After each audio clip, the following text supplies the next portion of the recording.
Assalamualaikum warahmatullahi wabarakatuh. Good morning, ladies and gentlemen. We are proudly present the third International Conference on Environmental Geography and Geography Education in 2020. I'm David Imamiarta, and my partner, Ruli Putri Nirmala Puji. we will guide you throughout today's conference as the master of ceremony. And this amazing morning, welcome to our remarkable keynote speakers. The first, Dr. Engineer Iwan Taruna, Master of Engineering, Indonesia. And the second, Professor Margaret Madden, PhD from America. And the third, Professor K. Kumaraswamy from India. And the fourth, Professor Chan Jong Kim from South Korea. Okay, and fifth, Professor R.P. Singh from India. Sixth, Professor Dr. Nana Supriyatna, MED, Indonesia. Seventh, Professor Stafik, MSc, PhD, Indonesia. And last but not least, Dr. Sumardi M. Hum, Indonesia.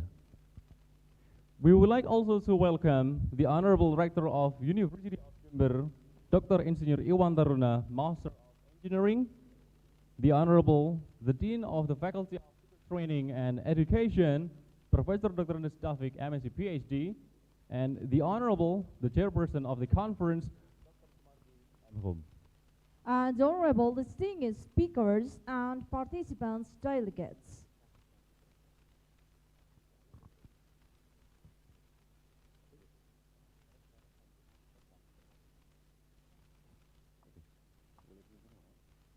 Well, ladies and gentlemen, first of all, let us pray and praise to God the Almighty. Because of His blessing and mercy, we can come to this conference in good condition without any obstacles. Second, let's also praise our Prophet Muhammad because of his good doing for bringing us from the darkness into the path of light. Before we begin, I would like to inform you the rundown of today's event. The first, singing national anthem of Indonesia. The second, performance of traditional dance. And the third, remarks by Chief of ICG 2020, Dr. Sumardi M. Hum. And the fourth, remarks by Professor Dr. Andes Suratno, MSE. And the fifth, opening remarks by the Dean of Faculty of Teacher Training and Education, Professor Dr. Andes Taufik, MSc, PhD. And the sixth, the first plenary session by Prof. Margaret Madden, PhD. On the seventh, the second plenary session by Professor R.B. Singh and Professor Nana Supriyatna, MED. And the last but not the least is parallel session. Ladies and gentlemen, now we will invite all participants to stand up to sing the national anthem of Indonesia, Indonesia Raya. Audience, please rise.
now sing the anthem of University of Jember.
Audience, please be seated.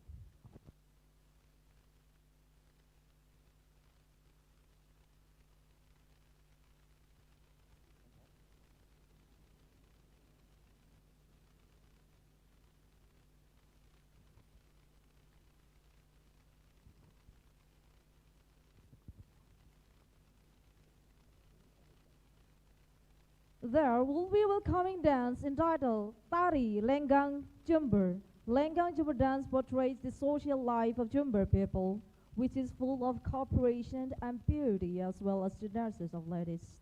The dance is performed by a group of students from Faculty of Teacher Training and Education. Please enjoy it.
All right, ladies and gentlemen, now we'll hear the opening speech by our chairperson of our organizing committee, Dr. Sumardi M. Hum. The floor is yours.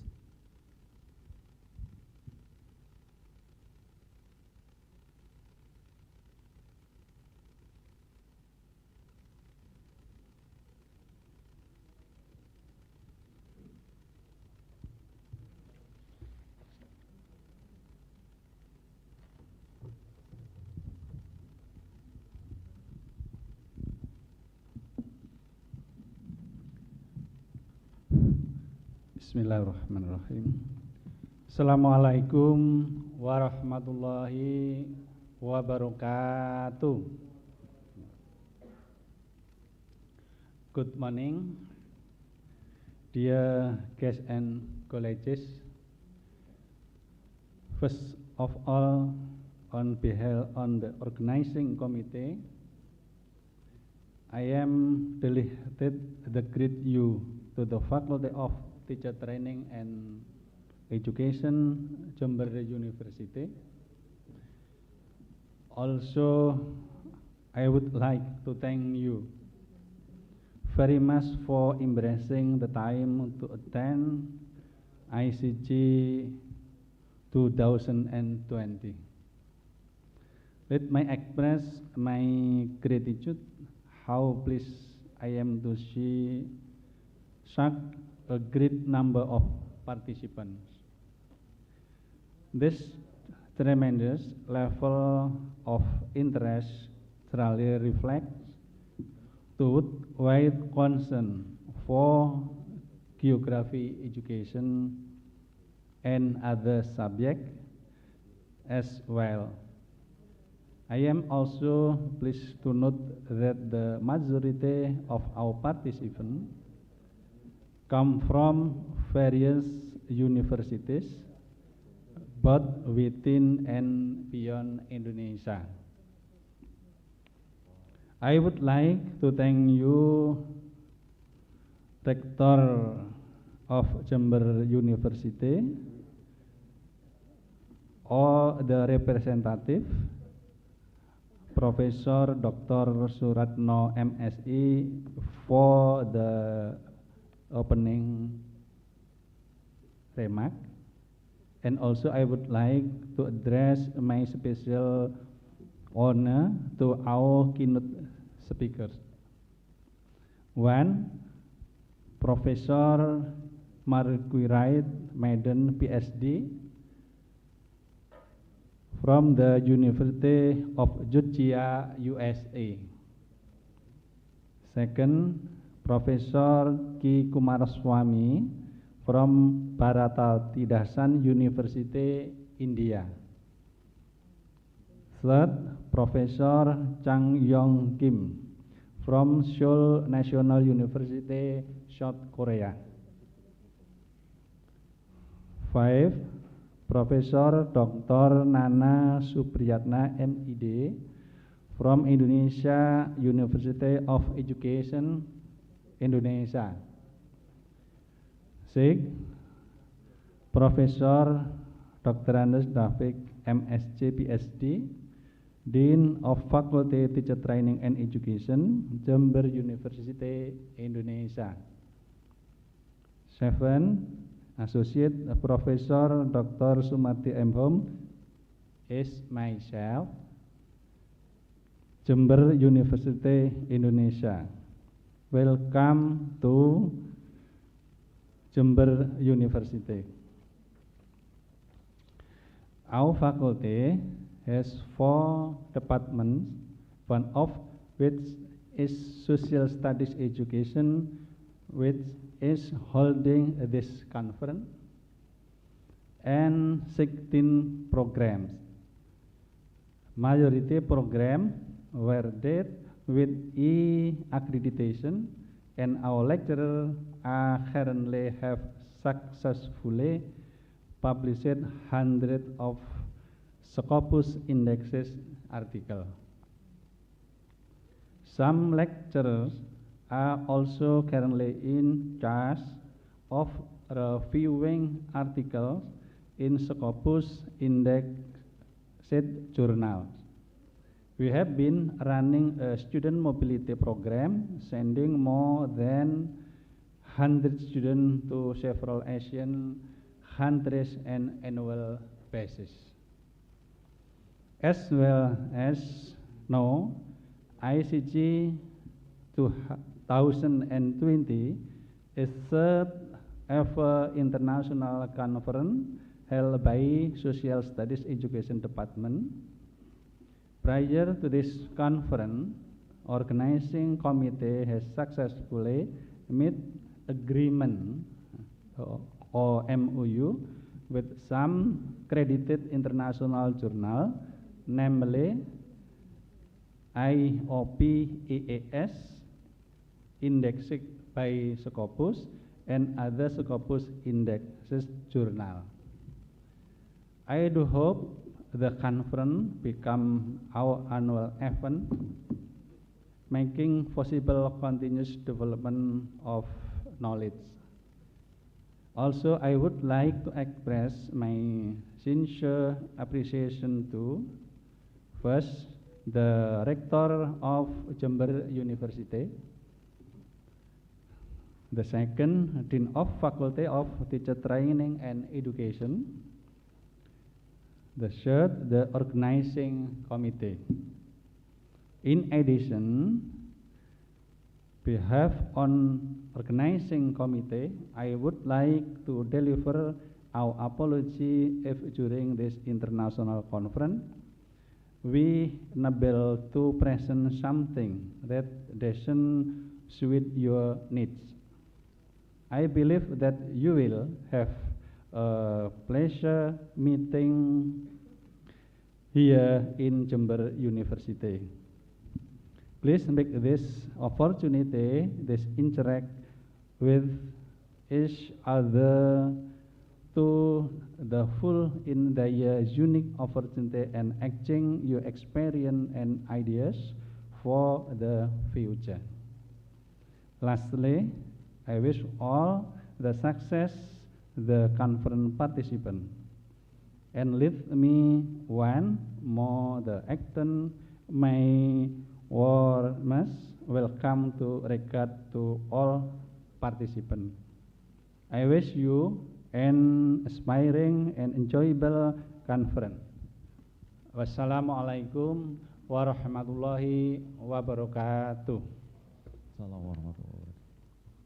Thank you so much, Dr. Sumardi M. Home, for opening the ceremony. Audience, let's give a big applause to our chairperson.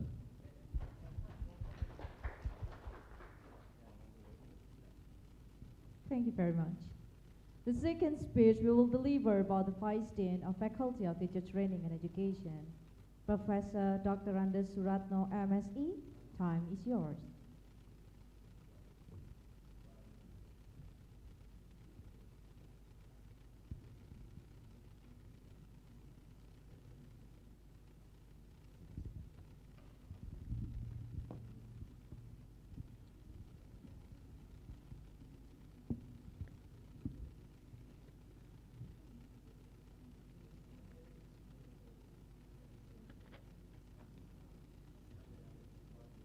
Bismillahirrahmanirrahim. Assalamualaikum warahmatullahi wabarakatuh. Honorable Rector University of Jember, Honorable Dean of FKIP Universitas Jember, Honorable Dean and Vice Dean of the University of Jember, Honorable Chairman ICG, all distinguished invite speaker and participant. First of all, I am delighted to welcome you to the International Conference Environmental and Geography Education ICG 2020. I am pleased to see all of you in this conference. The conference is held to welcome participants from around the world with broad and diverse research university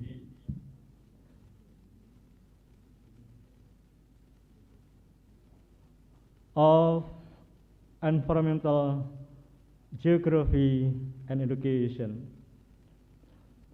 I'm also pleased to note that the majority of our participants come from the various universities, both within and beyond Indonesia. I would like to address my special honor of our keynote speaker, Professor Margaret from USA, Professor John Kim from South Korea, Professor Maraswamy from India, Professor Nana Supriyatna from UPI Bandung,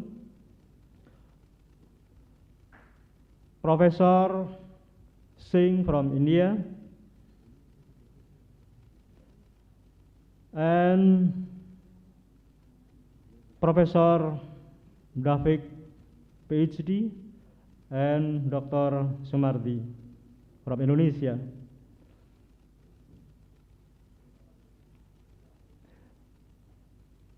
This is the third international conference, Environmental and Geography Education.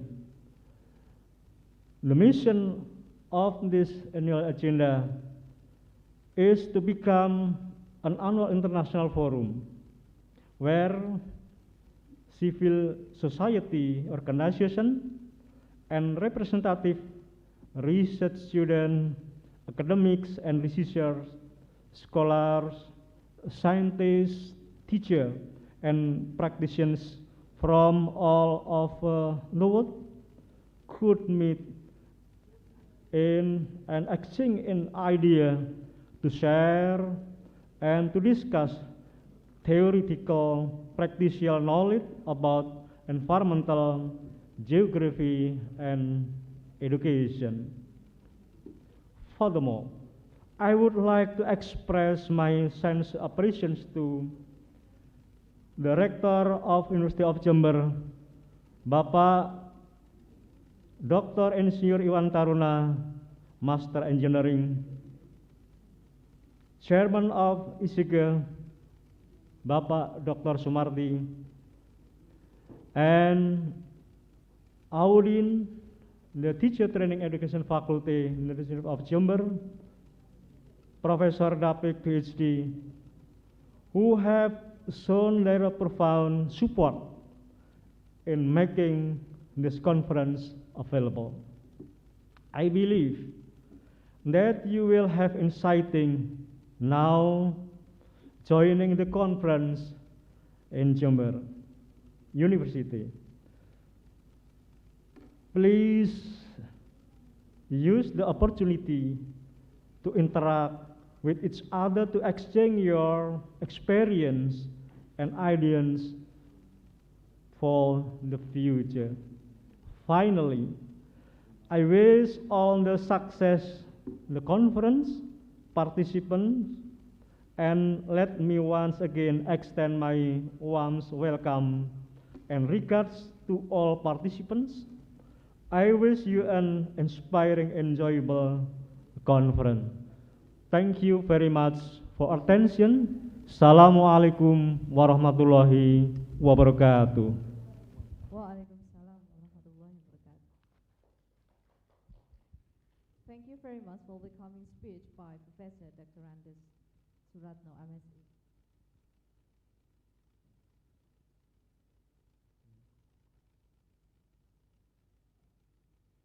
Now, the third speech will be delivered by the Dean of Faculty of Teacher Training and Education, University of Jember, and also open this international conference. Professor Dr. Andes David, MSc, PhD, time is yours.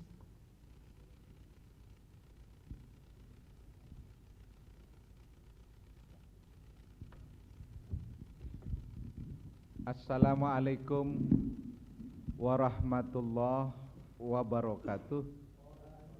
Alhamdulillah wa syukurillah wa la hawla wa la quwata illa billah, amma ba'du. Your Excellency Rector of the University of Jember, Bapak Dr.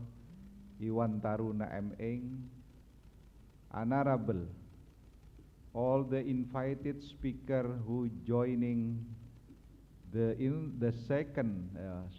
third international conference on geography and geography education today, 12 September till 13 September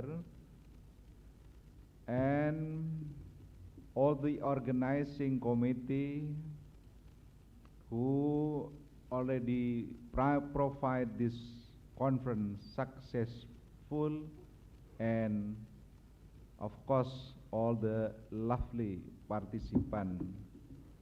I'm pleased to welcome all of you to this conference, which will be today and tomorrow. This conference already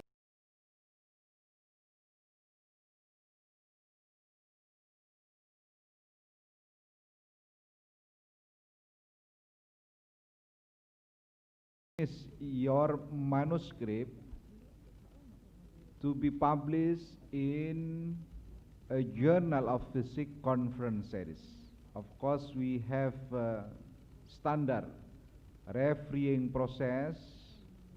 We will choose good selected papers to be published in IOP, EAS, Earth and Environmental Science Journal.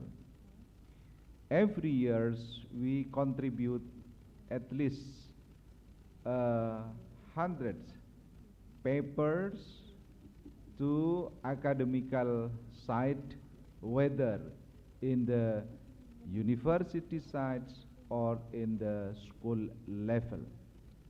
This is actually an exercise to go further into a regular submission.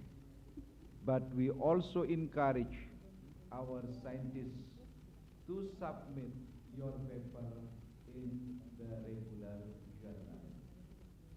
As the university indicator performance, this year university has gained a teaching cum research university, which stress the research integration into a learning process. Those we develop a research-based curriculum in our program study and department or faculty. In the standard process, we integrate the research-based learning. The university has also gained number of the university scholars who has already gained a big number of publications, whether in journal indexed by Scopus or indexed by WASH. This time is a sharing session. It's a momentum for all participants joining in the webinar format to share their recent results in research, and probably can potentially to have a joint research or joint paper. I believe with the collaborators from abroad who already joined as well in cloud meeting right now, Professor Margaret Maddens from USA. I believe she will deliver a lot of interest of her research, and maybe also the student from our university, the participant from the other university can take opportunity to have research in Indonesian country or in Indian country or in other country in this boundary region. So hopefully this conference is benefiting to all of you. Then we can improve our research performance for better life in the future. And by reciting Basmalah, Bismillahirrahmanirrahim, I declare the third international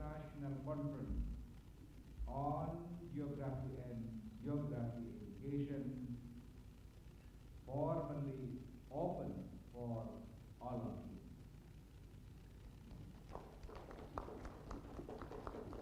Thank you very much. Wallahu muwaffiq ila aqwamit thoriq. Wassalamualaikum warahmatullahi wabarakatuh.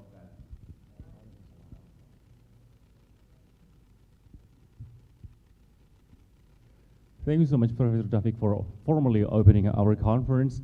And now the next session is the praying session, which is going to be led by Dr. Habiri, MPD. The floor is yours.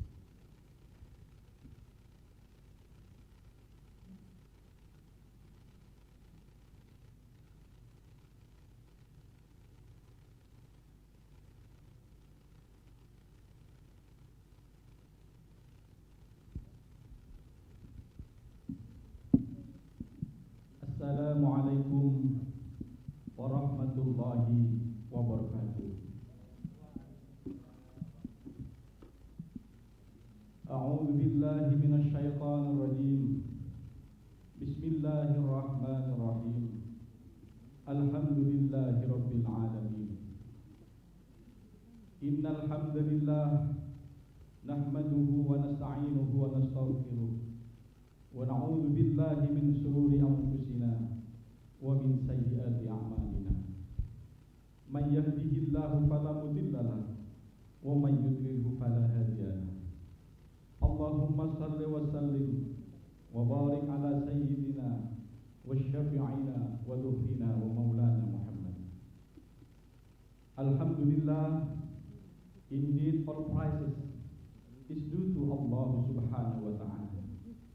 We praise Him and seek His help and forgiveness. We seek refuge in Allah subhanahu wa ta'ala from our soul evils and our wrongdoings. He whom Allah guides, no one can misguide. And he whom He misguides, no one can guide. Ashhadu an la ilaha illallah wahdahu la sharika lah. Wa ashhadu anna Muhammadan abduhu wa rasuluh. I bear witness that there is no God except Allah subhanahu wa ta'ala, alone without any partner. And I bear witness that Muhammad is His abd, His servant and messenger. Allahumma inna nas'aluka salamatan fid din, wa afiyatan fil jasad, wa ziyadatan fil ilm, wa barakatan fil rizq, wa taubatan qabla al-maut wa rahmatan 'inda al-maut, wa maghfiratan ba'da al-maut. Allahumma hawwin 'alaina fi sakaratil maut wan najata minan nari wal afwa inda hisab. Ya Allah, you are peace, and all peace is from you, and all peace listen to you. In conjunction the third international conference on environmental geography and geography education 2020, guide us among those whom you guide, grant us help and pardon among those whom you grant help and pardon. I beg you to make my asking you best and my supplication best. I beg you the best success, the best work, the best reward, the best life, and the best deed. I beg you to make my scale heavy wide reward, to make me strong in fight, to rise me in rank, to accept my prayer, and to forgive my sins. Rabbana zalamna anfusana wa illam taghfir lana wa tarhamna lanakunanna minal khasirin. Rabbana atina fid dunya hasanah wa fil akhirati hasanah wa qina adzaban nar wa adkhilna al jannata ma'al abrar ya aziz ya rabbal alamin. Subhana rabbika rabbil izzati amma yasifun wa salamun alal mursalin walhamdulillahi rabbil alamin. Assalamu alaikum warahmatullahi wabarakatuh.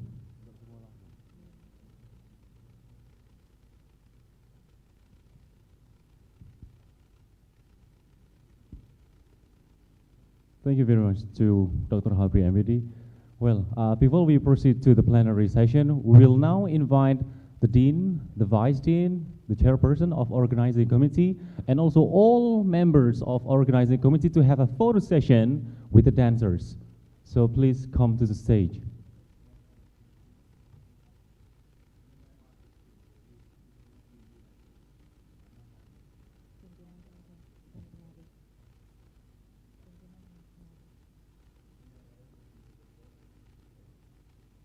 For the photo session, we will invite the dean, the vice dean one, and also the chair of organizing committee. And to the dancers, please step forward.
Right.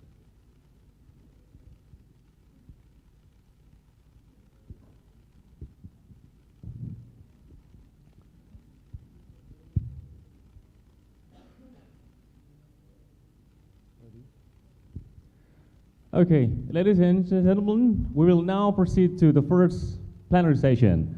The first speaker of our plenary session is Professor Margaret Madden, PhD, and the moderator is Mutiara Bilkis, SPD, MBD.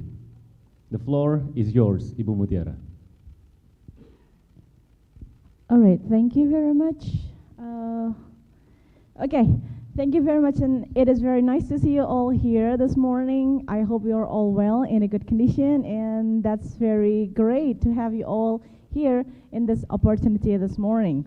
Allow me to introduce myself. My name is Mutiara Bilkis, and I will be your moderator for today. The first keynote speakers, which is Professor Margaret Madden, PhD.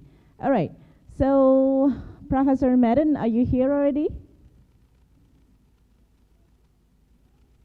All right, okay. Yes, I am. All right, that's nice to see you. All right, how should I call you? Should I call you Professor Madden or Professor Margaret? Either is fine. I have a long first name and it's hard to say sometimes. That's So if Madden is easier, that's fine too. Okay, right. So, am I saying your name correctly, Margaret, like that? Yes, that's Okay, correct. that's great. All right. So my name is Bilkis. You may call me that. If we are going to have a question and answer session later, then I will be your moderator for today. All right. All right, ladies and gentlemen, I'm going to introduce you to our first keynote speakers. She is Professor Margaret Madden, PhD, and she is the director in Center for Geospatial Research, Department of Geography, University of Georgia, USA. And she is a professor in the University of Georgia, UGA, like what I told you. And she holds Bachelor and Master of Arts degrees in biology from the State University of New York and PhD in ecology from the University of Georgia. Since the late 1970s, she has conducted research combining geospatial data and analyses with landscape ecology, particularly focused on human-animal environment interactions. So joining the UGA CGR in 1985, she developed and analyzed numerous multi-temporal and detailed vegetation databases for local, state, and national conservation lands throughout the southern East United States. All right. Now, the title of the research that she is proposing to present to you today is Emerging Geospatial Technologies in Environmental Research, Education, and Outreach. All right, ma'am, you will have like 45 minutes to deliver your presentation, your material, and later we'll have 15 minutes for the question and answer. So all the participants, please be active and enjoying the materials from Professor Madden, and you may have 15 minutes later to ask question to her. Either you may ask directly or you may type it in the chat room in Zoom. All right, thank you very much. So, Professor Madden, time is yours. Okay, my question is, should I share my screen? Sure. We have made you the co-host so you can share the material so that we can understand better. Okay.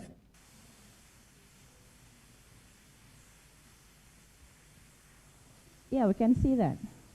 And can you see my screen? Good. Yeah, Okay. it's very clear. Thank you. All right.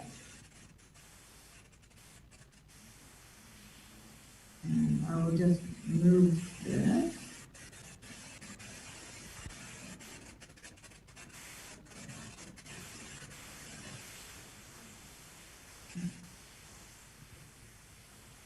I just want to hide the control. Okay, so how does that look? So Yeah, we can thank see you it very very much for inviting me to give this talk today, this presentation. It is an honor to be here, and certainly I wish I was there in person, but virtual conferences are what we need to do right now, so this is the next best thing. I would like to Also acknowledge my co-author, Dr. Sergio Bernardez. He is the Associate Director of the Center for Geospatial Research, and he is responsible for much of this presentation, so I'd like to acknowledge him as well.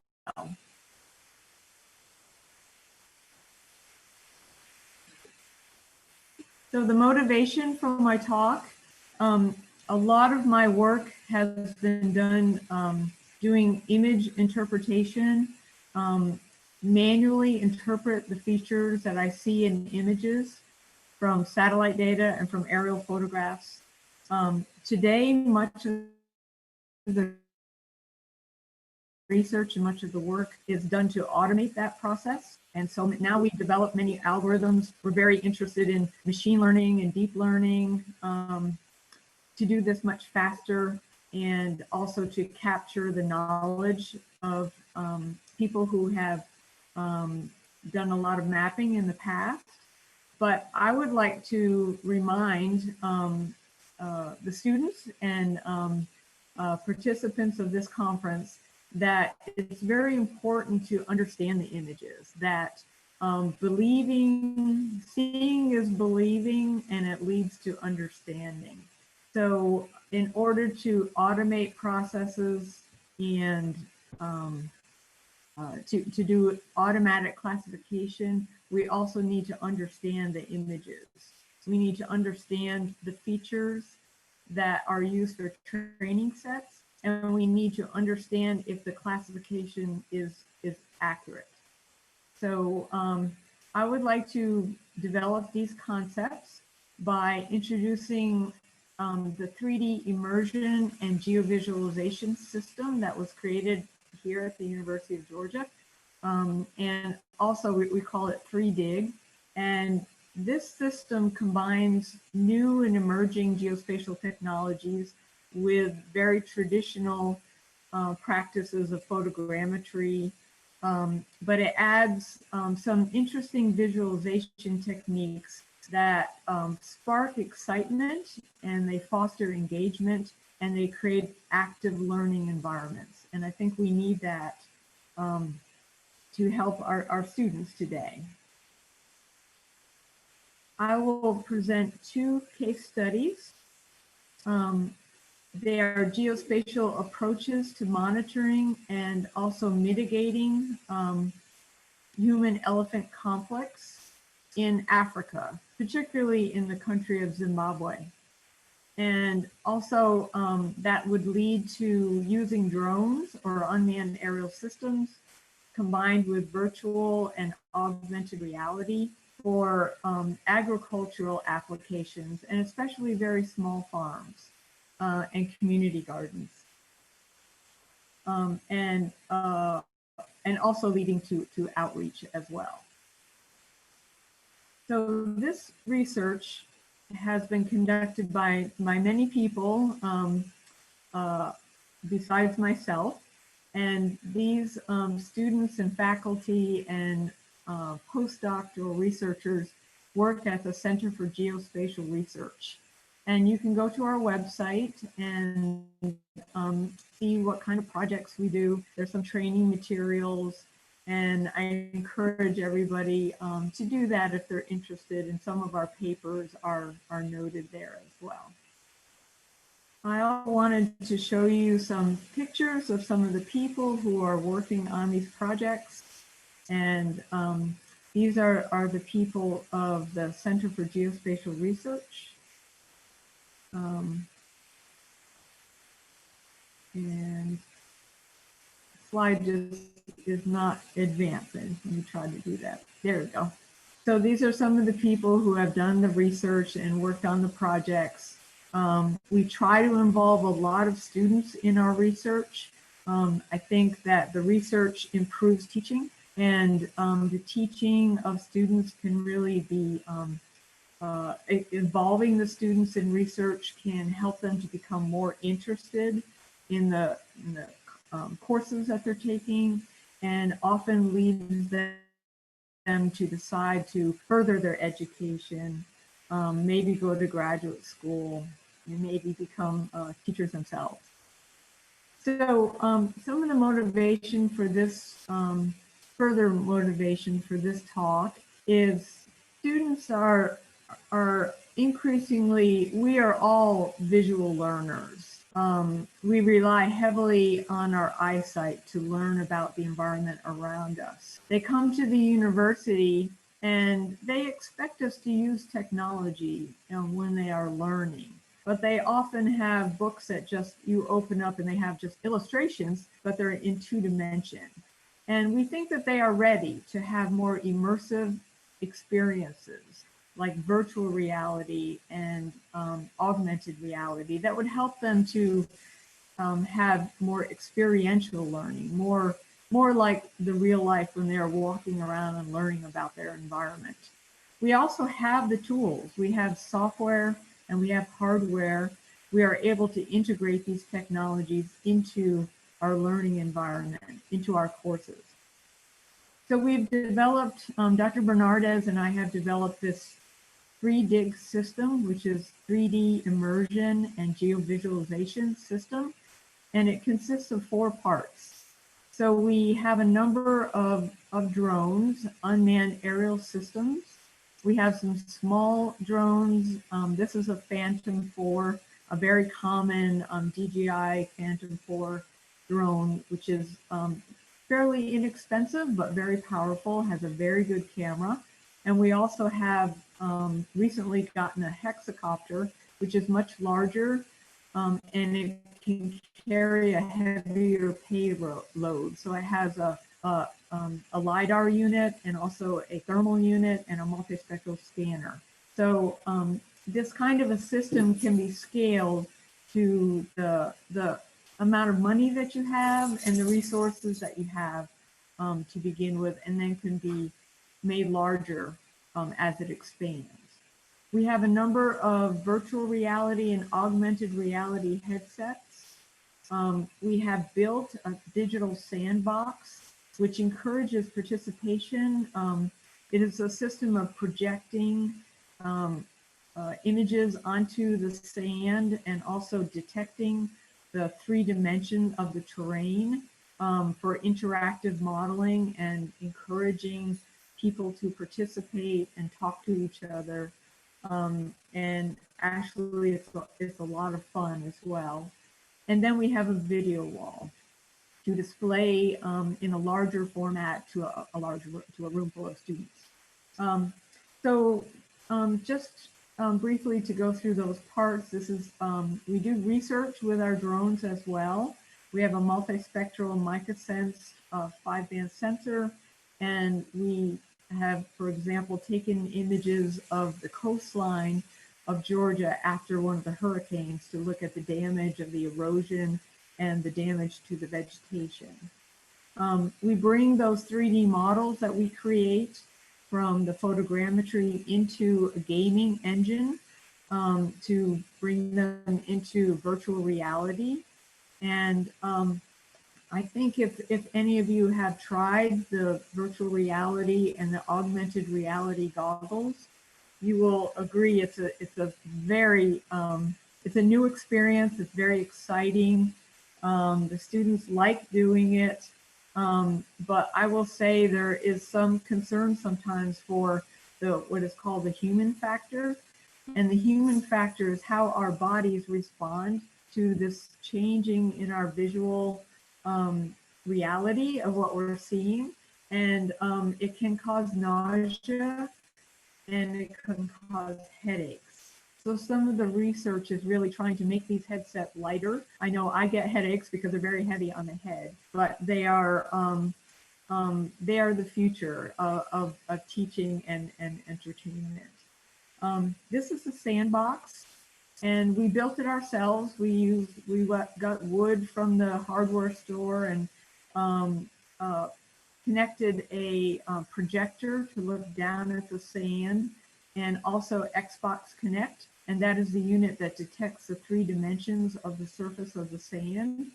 We connect it to a laptop that runs interactive models, environmental models, so we can simulate things like fire spreading over the landscape or rain flowing down onto the mountains and into the valleys that people make out of the sand.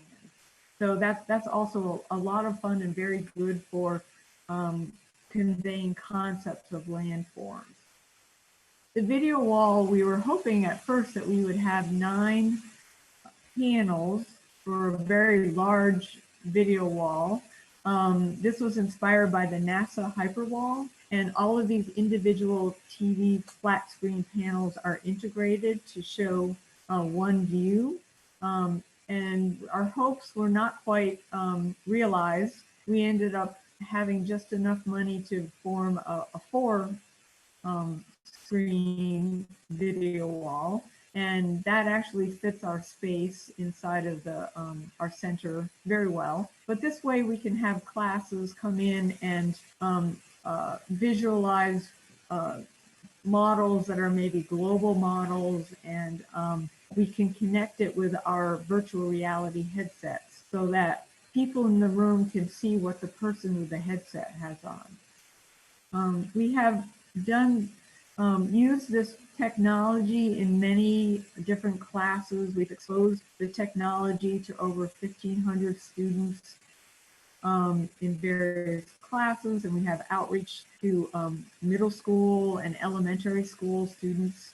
So it is a good way to teach geographic principles. It draws the attention of people as they're walking by, and they want to know what's happening here. And then you can start to talk about the technology and about the principles of geography as well.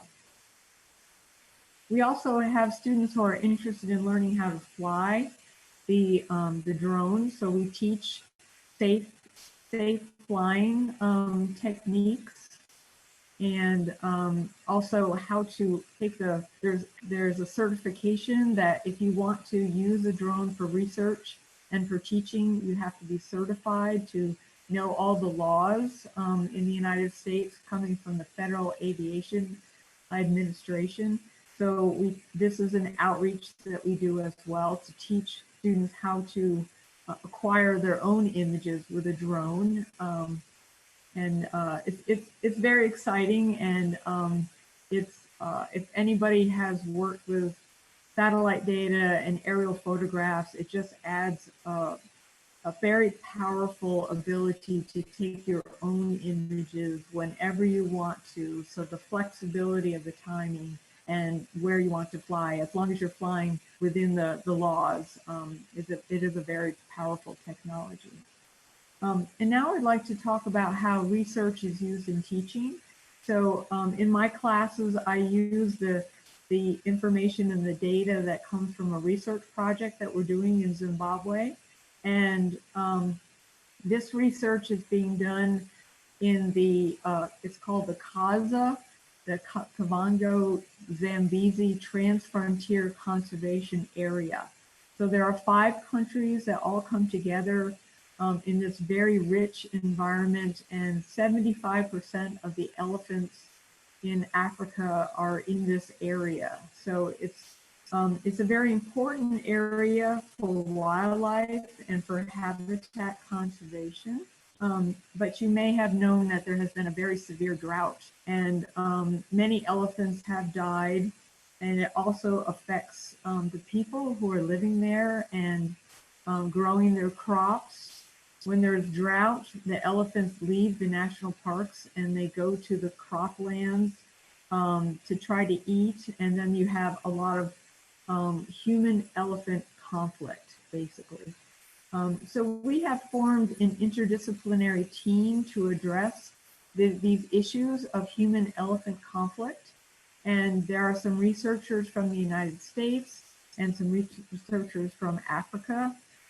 We go to Africa. This year we were not able to, but for the last 3 years we have gone to meet with the people who are resource managers and policymakers who have to make decisions about how do we control, especially the bull elephants that are causing a lot of damage to the agricultural crops. We have experts in elephant behavior, in trying to mitigate the conflicts, local veterinarians. We have the resource managers from the national parks, and we have members of the community.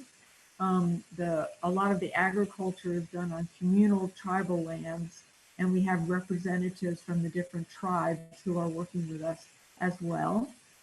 And we have been trying to experiment with and to introduce some mitigation measures. And this means ways that the local people can keep the elephants away from their agricultural fields. Traditionally, they would kill the elephant that is causing problems, and they would butcher the elephant, and they will eat the meat of the elephant, so it provides food to the area, to the local people.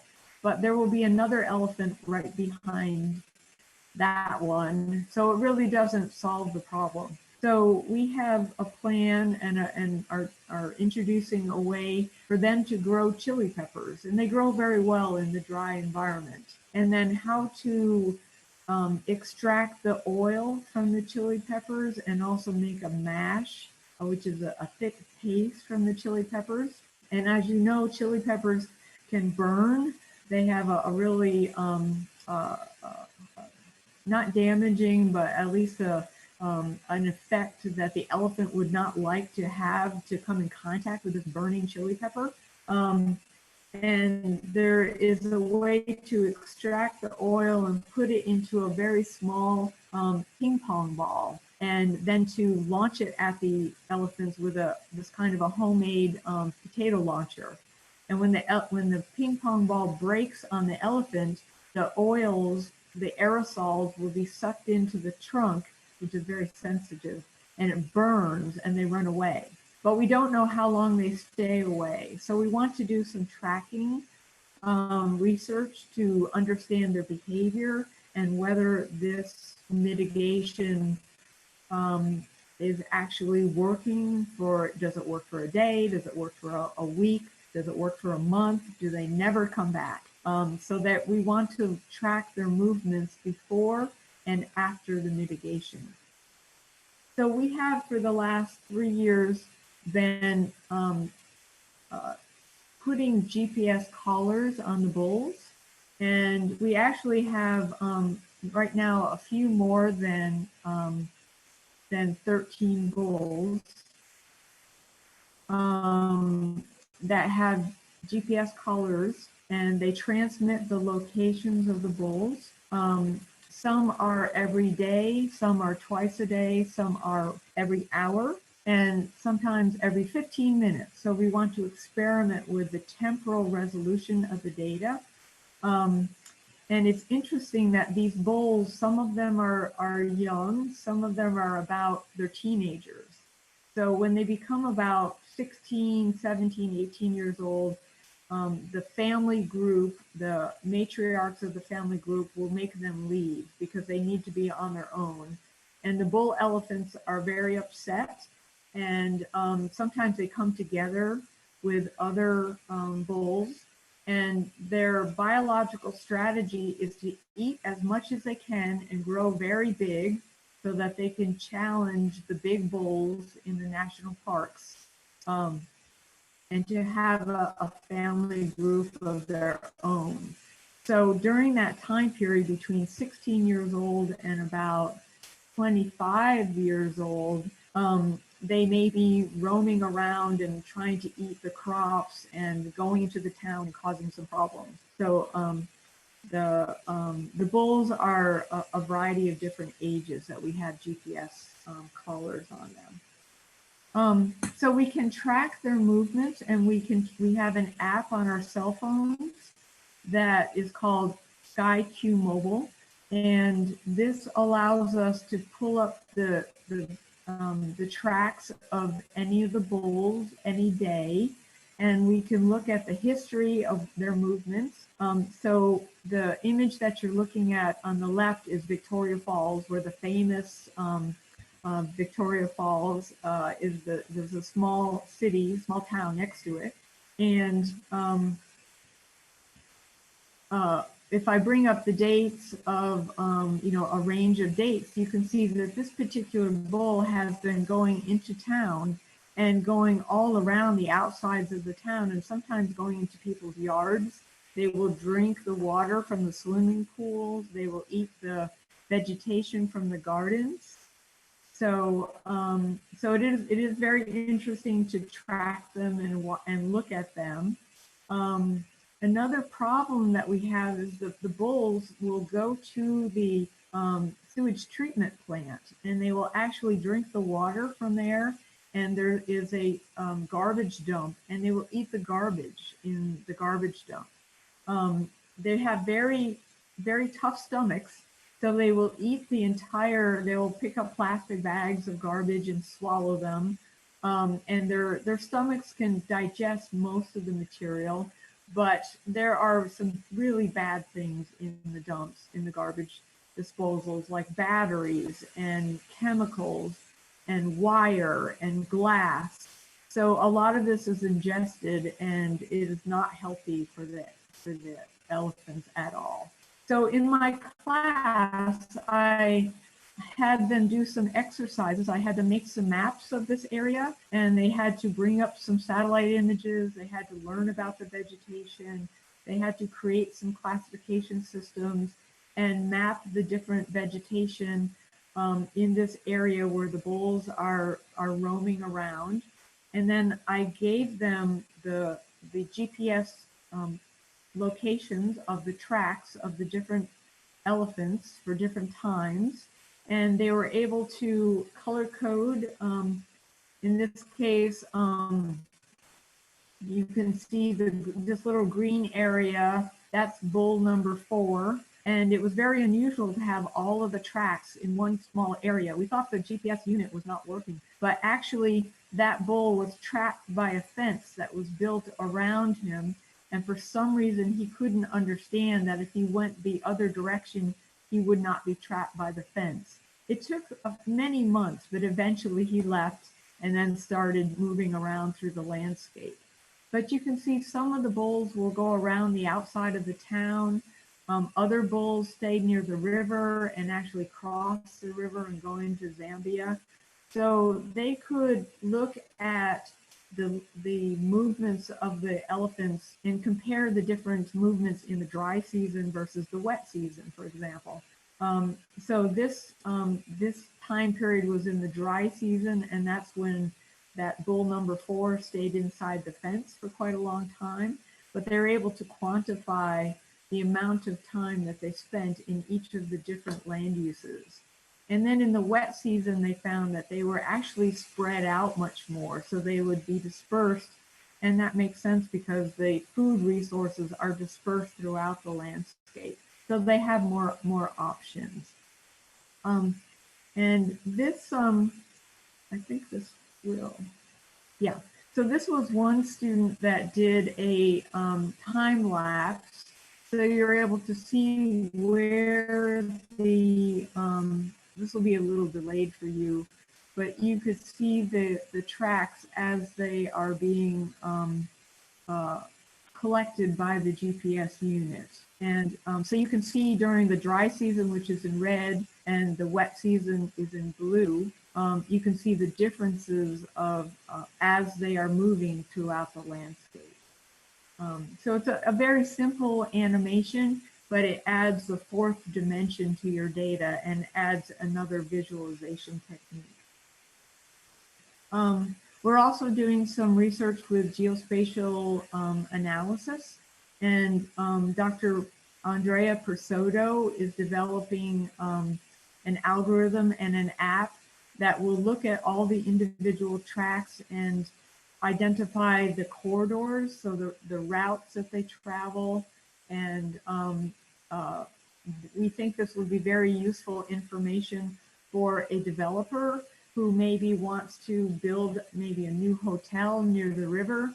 But if we could show them the data that this is where the elephants go down to the river and they access the water and they will cross the river at these locations, then if you build a hotel there, it will just invite more conflict. You can see there's a round circle here where the elephants go around, they're going around a golf course, and the people will, they maintain a fence and they guard that golf course so that the elephants will not go on the golf course. But you have to actively keep them away. They're very big and they're very strong. Another visualization is looking at what's called a space-time aquarium. You may be familiar with Mapo Kwan's work in visualizing the spatial and the temporal patterns of data. And I'll start this going because there's a little delay.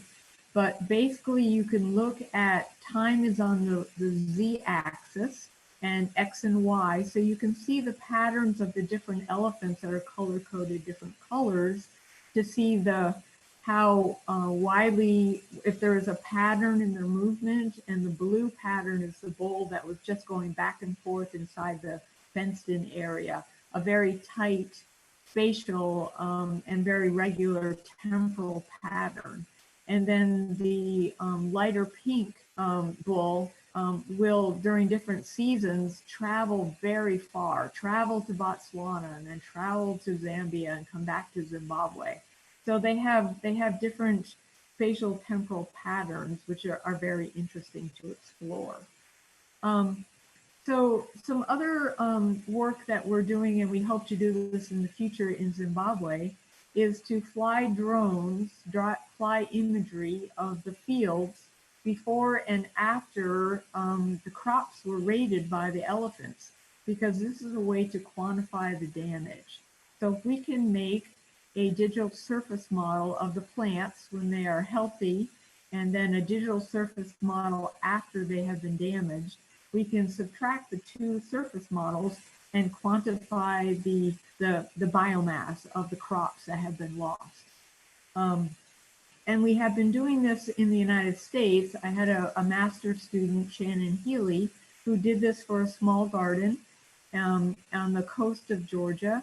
And this idea that this technology could be used by local people who have small farms, maybe community gardens, and it would allow people who can have a small business either flying the drones and making these 3D models, or also growing the crops and tracking their growth and being able to provide the local food to restaurants that would like to use heirloom varieties and local plants, and to have their food not travel very far, so it'll be very fresh. So she used a drone to fly images over a small crop, which is collard greens. And so these blue squares show you where all the different images, and this is called structure from motion. I do see some raised hands, but if you don't mind, I'm nearing the end of my presentation, so I'll just keep going if that's okay. So she is able to make a three-dimensional point cloud, a 3D point cloud, and then to overlay the mosaic of the drone imagery that she made on top. And you can see quite a bit of detail from this garden, the rows of the different plants. And if we zoom in to the collard greens themselves, she was measuring the height of the plants and the width of the leaves, and getting some biomass measurements of the volume of the plants on the ground, and then comparing that to the volume that she was measuring from the digital surface models from the drone imagery. So that was a field verification. And these can even be taken one step further to take the digital models that are created from the photogrammetry and bring those into the gaming engine using gaming software like Unity. And then you would be able to share what you are seeing from the visual headsets with augmented reality. And essentially you can make the garden be floating in the room, so the other people could be seeing what you're trying to talk about, and convey information about the technology and also about the crops and about the advantages of using this geospatial technology. In this case, he's using the Microsoft HoloLens to see the garden inside the lab. And this is Dr. Bernardez who's showing that. I'd like to acknowledge all the people that are part of our research group, and they are listed here, coming from a number of universities in the United States and also some nonprofit organizations. Connected Conservation, which is in Zimbabwe. They provided all of the GPS collars for this study. And also the Victoria Falls Wildlife Trust. We need a large group of veterinarians to go and dart the animals, monitor their health while they are not conscious, putting on the collars, and making sure their breathing is okay at the whole time, collecting blood samples. So there's a lot of work that goes into putting the collars on. And then we collect all the GPS data for as long as the batteries are working. And then eventually, when the batteries stop working, we would have to go back and dart those animals again to take the GPS collars off. So there's a lot of expense in the groundwork and having the National Park Service people with us. Sometimes we have to fly helicopters to try to find the animals when they after they're darted, sometimes they run away. So we definitely need a lot of help from the local resource managers and the guardians. They're called community guardians that help to connect with the local tribal groups as well. And if I could leave you with just a few conclusions, kind of some bigger concepts. I would say that we all recognize that our climate is changing, causing changes in the wet seasons and the dry seasons, maybe the length of the dry seasons and when the rains start coming. So temperatures and rainfalls are changing and causing a lot of problems with grand challenges with food security, displacing people, and increasing human and wildlife conflicts worldwide. So I would say that all of the people in this conference right now and all the students that you teach, we really need your research. We need accurate and efficient methods that are operational in order to extract information from imagery. And that can be in 2 dimensions and 3 dimensions and 4 dimensions, and the 4th dimension being time. We need to use a variety of different kinds of imagery, from drones to aircraft to satellite platforms. We really would like all this data, if we can share it, to be open access and to be online so that it can be used readily available to people who need the information, need the data. And I would also say to really trust yourself and your experience, your knowledge of areas, your own eyes and your own brain to understand the imagery, to be able to interpret what are the features that you're seeing from the images and what is their significance. And that takes some expertise and it takes judgment. Sometimes people say, well, that's very subjective. And I agree, but I would counter that by saying this is expert knowledge that people have taken a lot of time and experience to gather.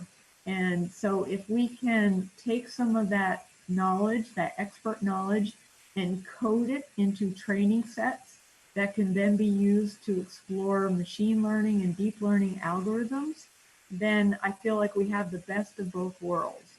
We have the best of the manual interpretation and understanding of images, and we can combine that with very efficient algorithms and techniques to to draw on the training sets that people create in order to move into the world of artificial intelligence and deep learning. And I'm sure many of you are already doing this in your research, and it's a very exciting area to move to. So if a final concept to leave you with, I would say that we need all three. We need education, and we need research, and we need outreach. So in the classroom, we can teach, we need to teach the concepts and the theories, the fundamental information, the mathematics that go into all of the understanding of the equations and the algorithms. We need good exercises so our students can practice and actually apply the concepts and the theories that we are teaching. And we will be training the next generation of researchers that can then carry this on further to do more development and really be creative, intellectual thinkers, to refine existing techniques, but also to create new techniques and technologies, and then to apply them in the real world. And this becomes the outreach to the community where we can help the people to benefit from our research and from our training. And we can also gain knowledge that can be conveyed to decision makers and policy makers who are shaping the policy that will help to implement, I think, the knowledge that we are gaining from imagery. So I would say thank you to everybody who has been listening both virtually and in person. And I have really enjoyed participating as a speaker in your conference. And I will also I have left my presentation, so you will have access to it. I really think it's important to share our presentation, so I'm happy to do that. And I'd also leave some references, and these are some articles that have come from our research. Many of them are written by many of our students. I think it's important for students to have the experience of writing peer review for manuscripts for peer review journals. And there are many times they are the individuals who are doing a lot of the work. So, so I will leave all these resources for you. And I think I'm ending just a little bit early, but I will be available to take some questions. I'd be happy to do that. I'm not sure if you would like me to stop sharing my screen or to keep sharing it, so in case somebody wants me to go back to another slide. Slide, so that if someone else, you can just hover to which point that they are asking. All right, so thank you very much, Professor Madden. That's a really interesting research that you have done in CGR, and I see that you have got your students learn through virtual reality, and you also teach them through augmented reality, which is very nice. And I kind of, if I were your students, then I would be really excited in the class because I can see the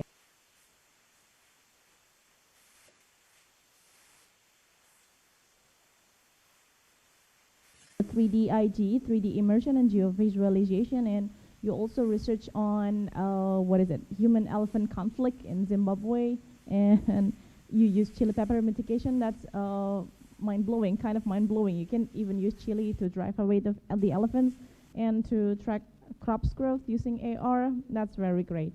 All right, thank you very much for the wonderful presentation. Now, I welcome participants to ask questions. You may ask directly by hitting you can unmute your speaker, and you may ask directly, or if you are too shy to ask, you may just hit the chat box and type your questions there. Or if you do not know how to ask it in English, you may just ask in Bahasa Indonesia, and I will translate that for you, for Mehmed.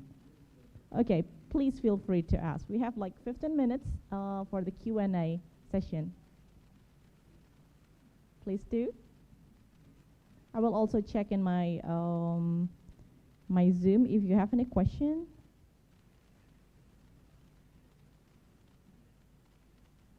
That's really interesting, Prof.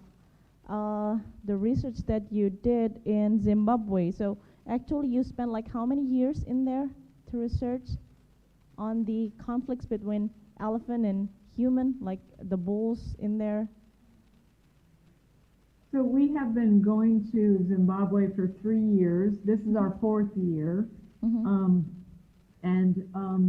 Some of the researchers have been involved in elephant behavior since the 1980s.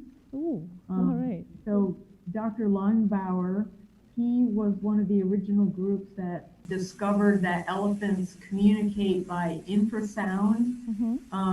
They make a rumble that is a very low frequency, and we cannot hear it.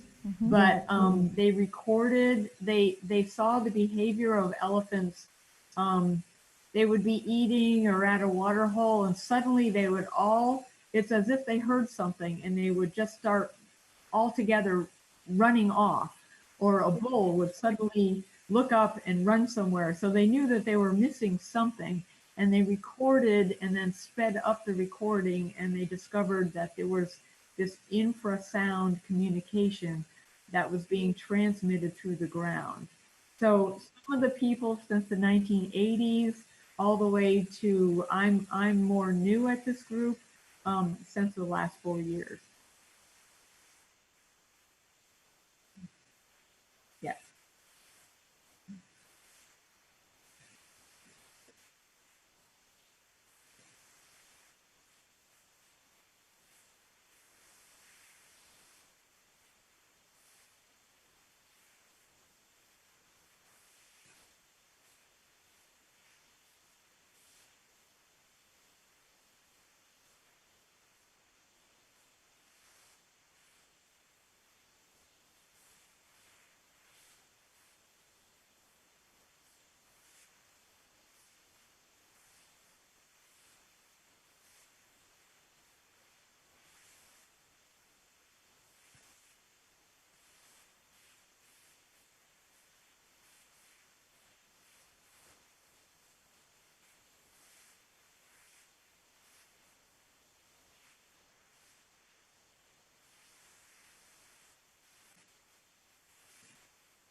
It's very effective. In tropical countries, you have the problem of cloud cover. And we have it also, you know, in Africa. So finding the cloud-free scene is always a challenge and always an issue. So what we have been using lately is an online image processing system called Google Earth Engine. You may be familiar with that. And so Google has been very generous. They have all of the satellite imagery from the Landsat program, and the U.S. Geological Survey opened that up to the public for free in 2009. So all of that imagery is available to allow you to, sorry?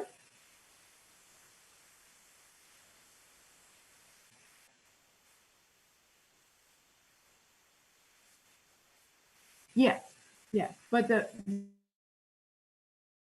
this software allows you to make a composite, so you can make you can look at a number of different dates, and each pixel will be looked at individually to find the cloud-free pixel within a certain window of time, and it'll make a new image, which is a composite of all of the individual cloud-free pixels. So we have found that is really important for working in tropical areas.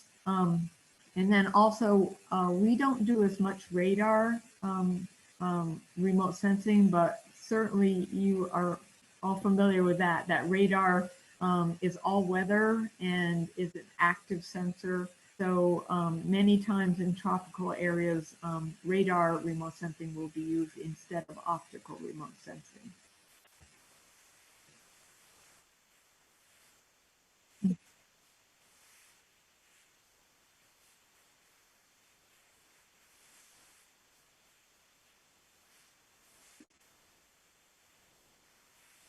Yes, I can.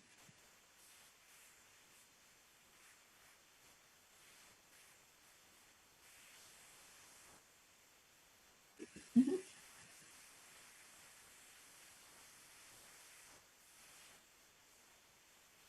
Yes, I can.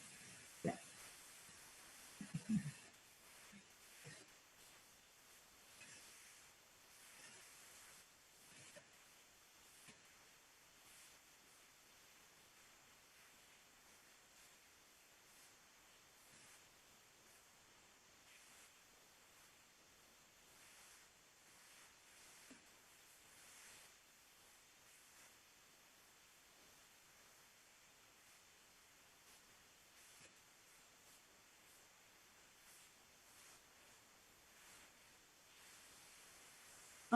Okay, well, one thing I think it might be interesting because this is some emphasis on education and training, that there are some materials that are available online for people to use to learn some of these techniques. And if you're interested in Google Earth Engine, it is a very powerful platform for doing remote sensing and image processing, and we use it in our research. And there is a set of tutorials if you would like to download those from the web, and perhaps I can put it into the chat. But it's a website called America View, so it's one word, America VIEW. Sorry.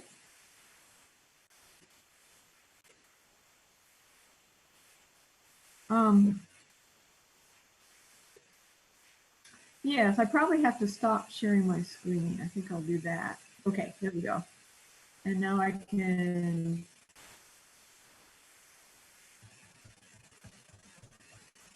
Okay, so it's americaview.org for Google Earth Engine tutorial. Okay, so you can just search on americaview.org, and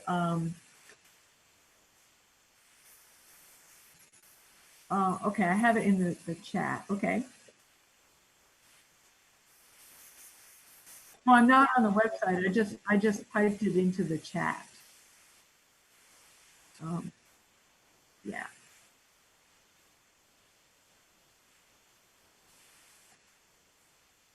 Yes. Yes, and it's free. The Google Earth Engine is free, but the tutorials are free also, and they will step you through learning how to use Google Earth Engine. Yeah, and there are some other online training sets that are tutorials that you can use. Maybe people are familiar with ESRI is the company that makes ArcGIS, and that there is the open source version of that, which is QGIS. And so the open source version is also available for anybody to use, and it has a good community of people that help each other to do that mapping.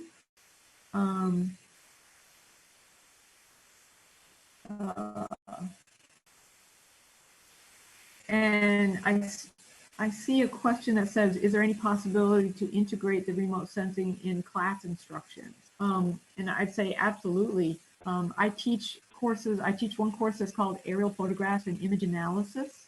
I teach a seminar which is Geographic Techniques in Landscape Analysis. I teach the Introduction to Geographic Information Systems, or GIS. And in all of them, I incorporate remote sensing because you need to get information from the satellite images. You can get a lot of information off the web, but many times it's just not exactly what you need. It's not current enough, or it's not at the right scale, or somebody else interpreted different features, and you're interested in the vegetation and they were interested in the land use, for example. So I would highly recommend integrating remote sensing into many different courses, which many courses just have a geospatial component because everything happens in a different location. So even we have some human geography classes, and they found it very helpful to learn how to use virtual globes and to zoom into particular areas.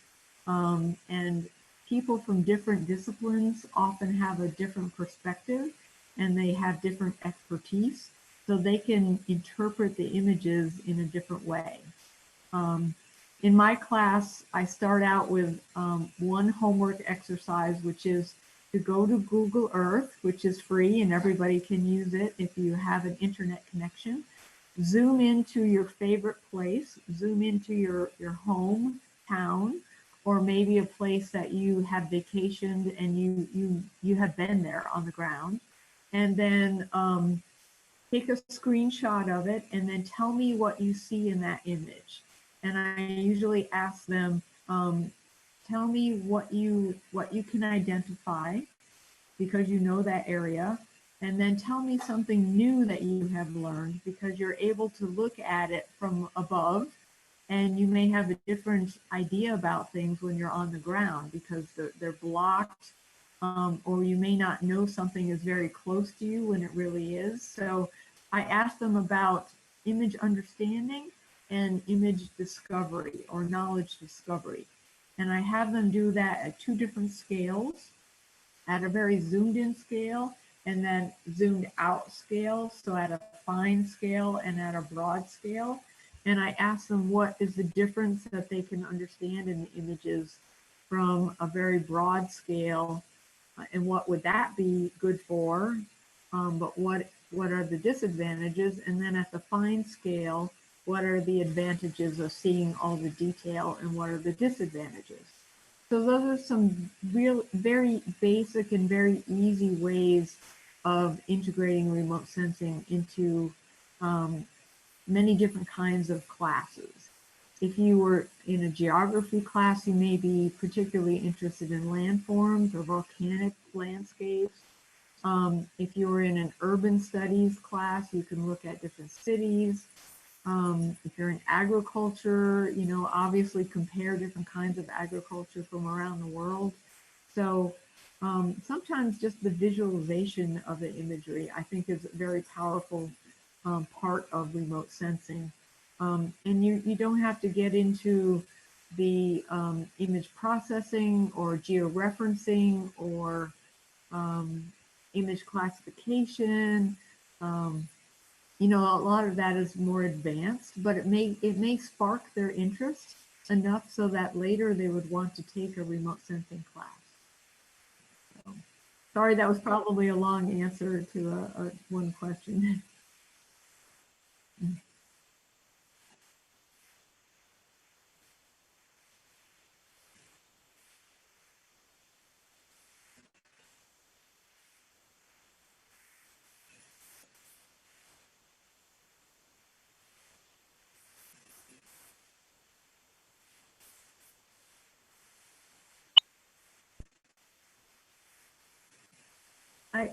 So the sound was breaking up. I think you were asking, maybe you could repeat the question. That would be helpful.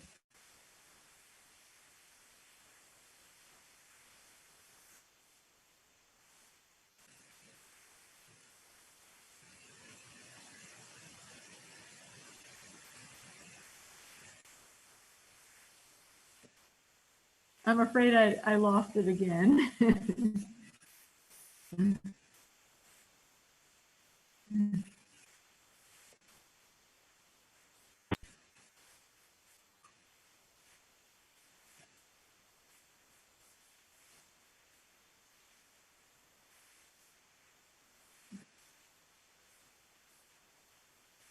Ah, not yet, but it would be wonderful to do that. We have done some mangrove mapping and also looking at productivity of the mangrove in Indonesia. And it was one of my PhD students did that for his master's degree. And so that's something I'd be happy to share with anybody if they're interested. But we have not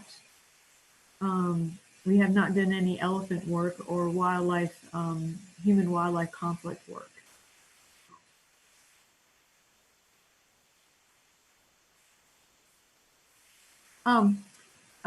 It'd be wonderful. Right now, we're trying to get our funding for Africa, but you know, research. When you do research, it leads to more research. So I'd be absolutely thrilled to do that. Yeah. Oh, sorry. You're asking when will I be in Africa?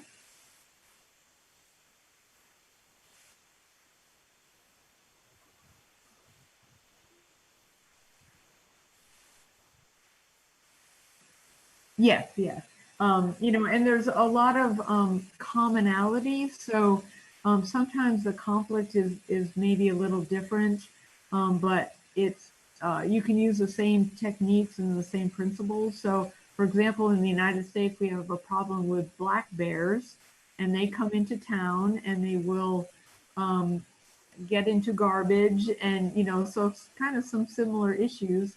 In other places, many of the monkeys and great apes, you know, they can cause some conflict in urban areas. So there's many reasons to do GPS tracking of different animals and to understand their movement, the spatial temporal patterns of their movement. Hello.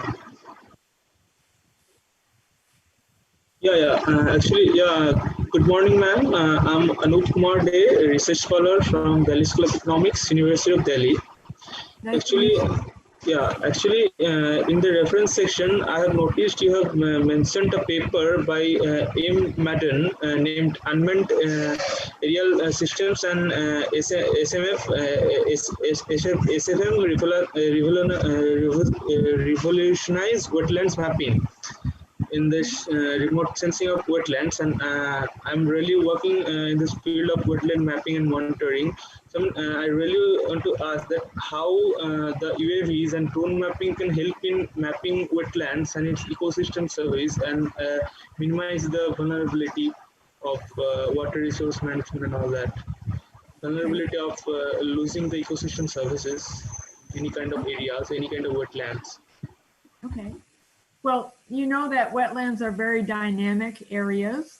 They're very difficult to do groundwork, to walk through. Sometimes they're tidal and sometimes they're inland. There are many, many different kinds of wetlands and they're very diverse. So you have many different kinds of plants. Wetlands can also get exotic vegetation coming in and encroaching. They're greatly affected by what is happening in the upland around them. So our impact on wetlands is very great because everything flows down to the wetland.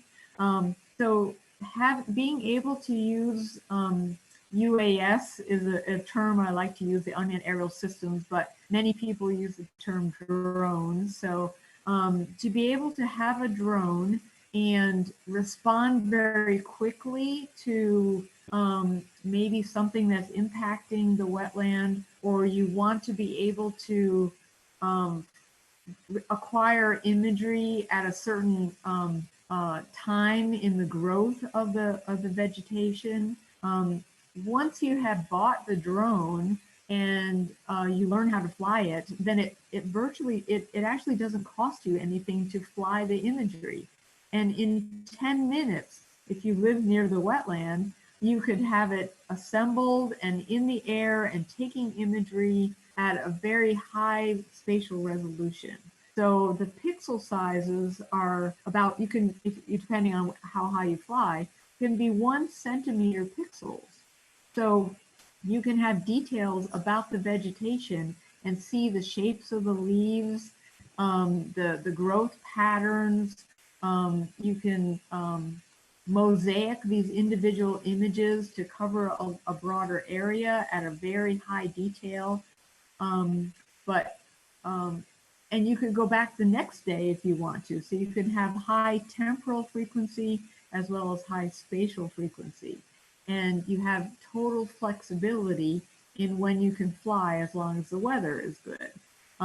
Certainly you will have problems if it's too hot, because the drone does not operate well. It does not communicate with your laptop or your phone if it gets too hot. So you have to worry about keeping the batteries cool and keeping the iPad cool and keeping the drone cool. So there are some challenges if you're working in tropical areas.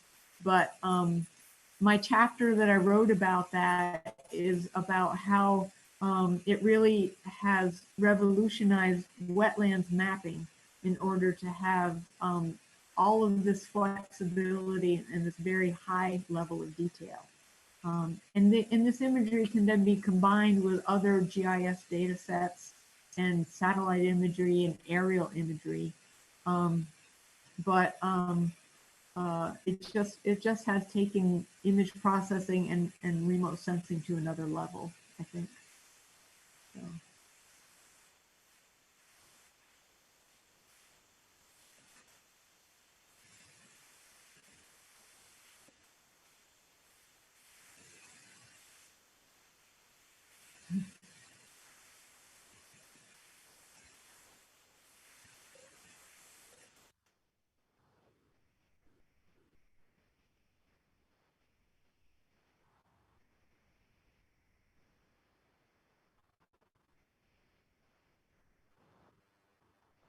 To elephant and human conflict, is there any influence of physical factors such as landscape or morphology expression to these conflicts?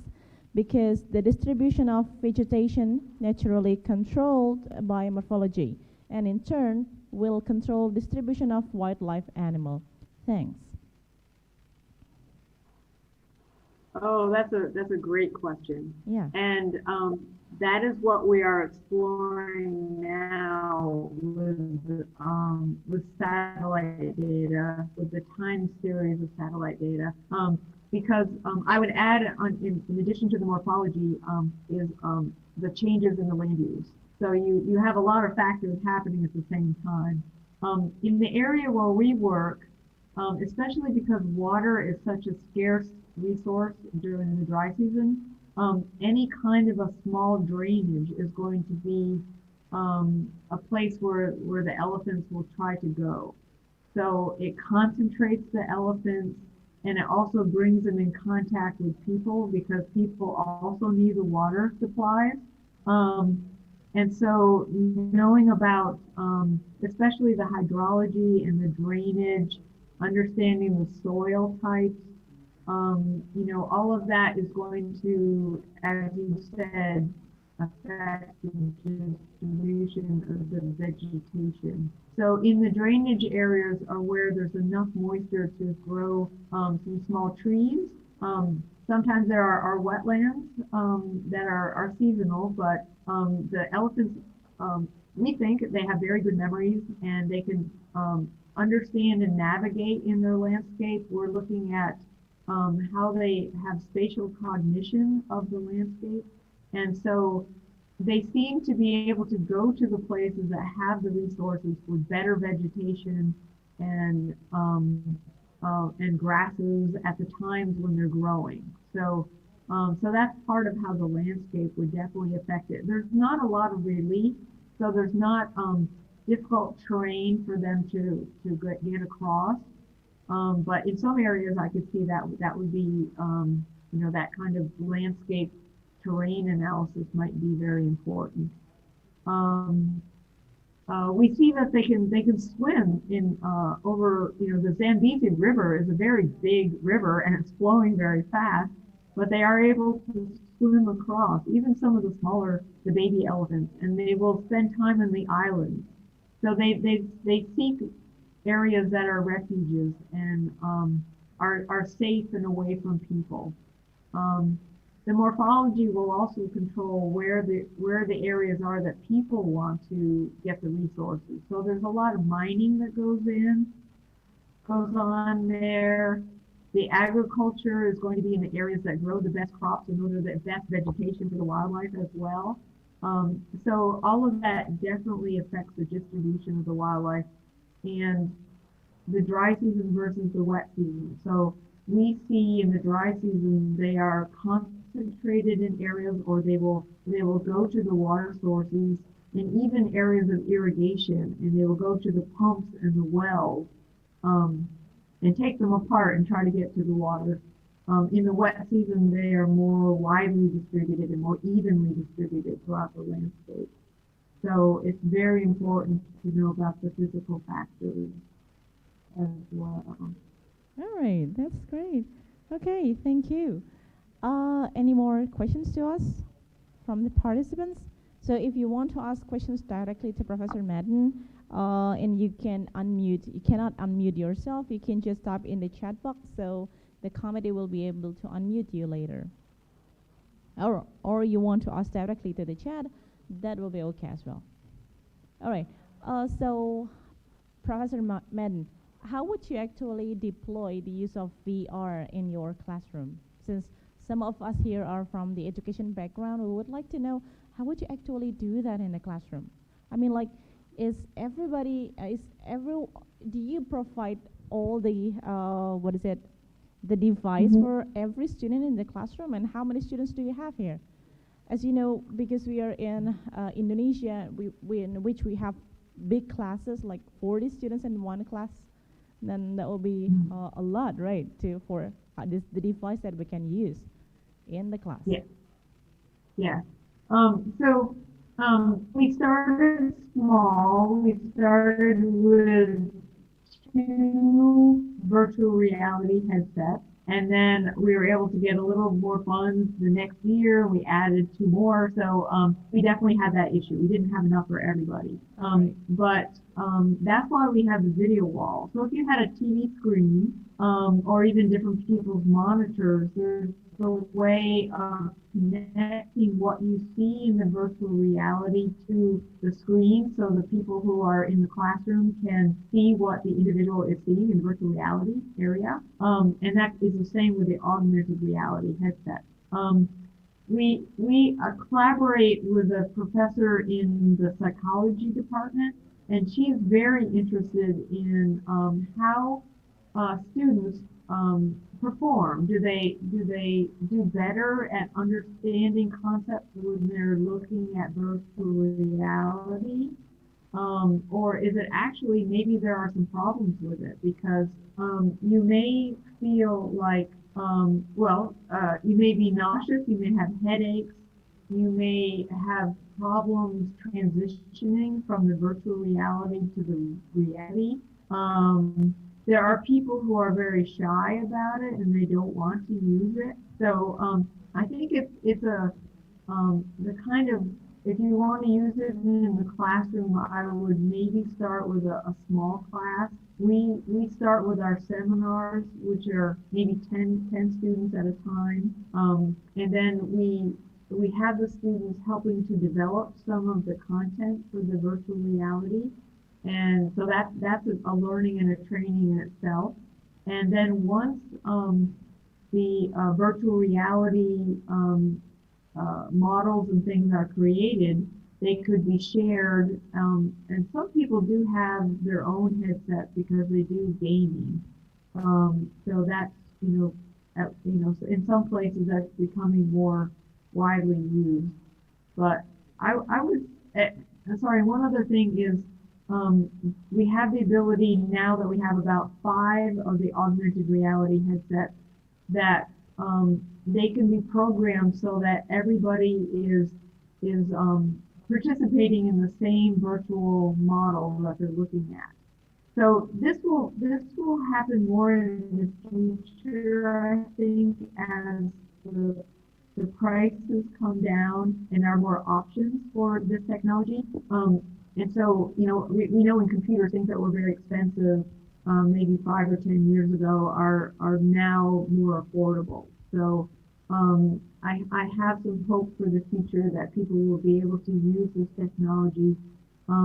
We have some students working on developing virtual globes that operate on an iPad or an iPhone, and many people have those devices. So I would say kind of moving from virtual reality to augmented reality may make the technology more accessible to more people who have cell phones.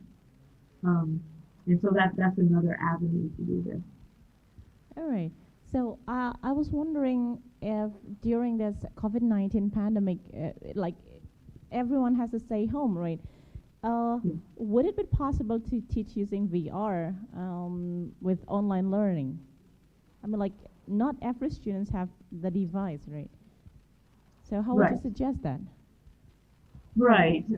So we are having to rethink and learn new ways to do everything now that we're having to do it virtually. And I'm trying to do that in my class. That I had some exercises that you need the equipment, you need a headset. And so I actually need to answer that question in about 2 weeks because we will be at the lab that usually we demonstrate this. So, one way it's not the best experience, but what I think I might do is I will go to the lab and Dr. Bernardez, maybe he will have the headset and we will display what he sees onto the video wall, and then our students can be seeing the video wall. So it's not the same as they experience it themselves, but they are able to at least see what is in the headset. And there are some things that you can do. You can say you want to experience 3D. You may be familiar with a very old technique using anaglyph glasses. So if you have glasses that one of the glasses is red and the other one is blue or cyan, and you're able to display your stereo image as a red and blue anaglyph, then people who are home, if they have the glasses, which you can buy for not very much money, if people could order it themselves, they cost in the US dollars maybe $1, maybe $2. Then they would have the glasses, the anaglyph glasses, and then you could provide the 3D images and the content and the video for them to look at, and they will see it in 3 dimensions. So it's an inexpensive way to do that. All right. So actually, I'm kind of interested with the video wall that you mentioned before. So can you actually explain it a bit about how you actually use that in the classroom and how you use that? Yes, and maybe I can change to a different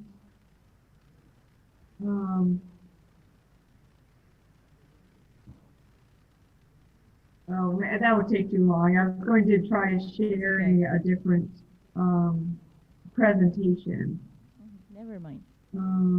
but that I think that would take too long, so I'll just say, so let's see, I can go back to a slide, and that would help, because I do have pictures of the video.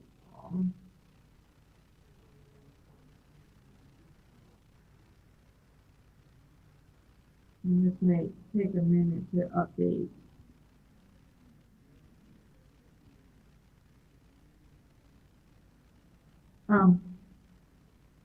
But it is essentially buying 4 television screens, flat screens, and one of the televisions has a computer built in the back side of it. And you have to have some special software, but it's not very expensive. I think it's Raspberry Pi, if you're familiar with that technology. That's what connects the TV screens to the computer, so that you can connect to the internet and you can run models or display visualizations, and also connect to the headset, so that people sitting in the room have a bigger screen that they're able to share what you're seeing in the augmented reality.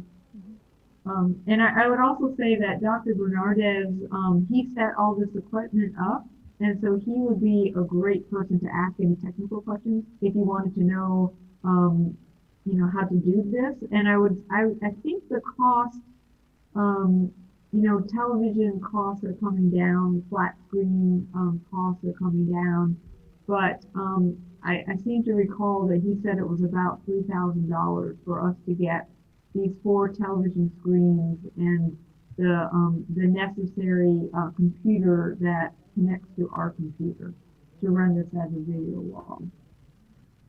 All right. Okay, I see one person complains about the sound being too weak. What about the others? Can you hear what Professor Metten and what I said clearly? I'm worried. Okay, there's this one question more. What is specific skill for effective remote sensing? Oh, that's a great question. Because you can develop these skills.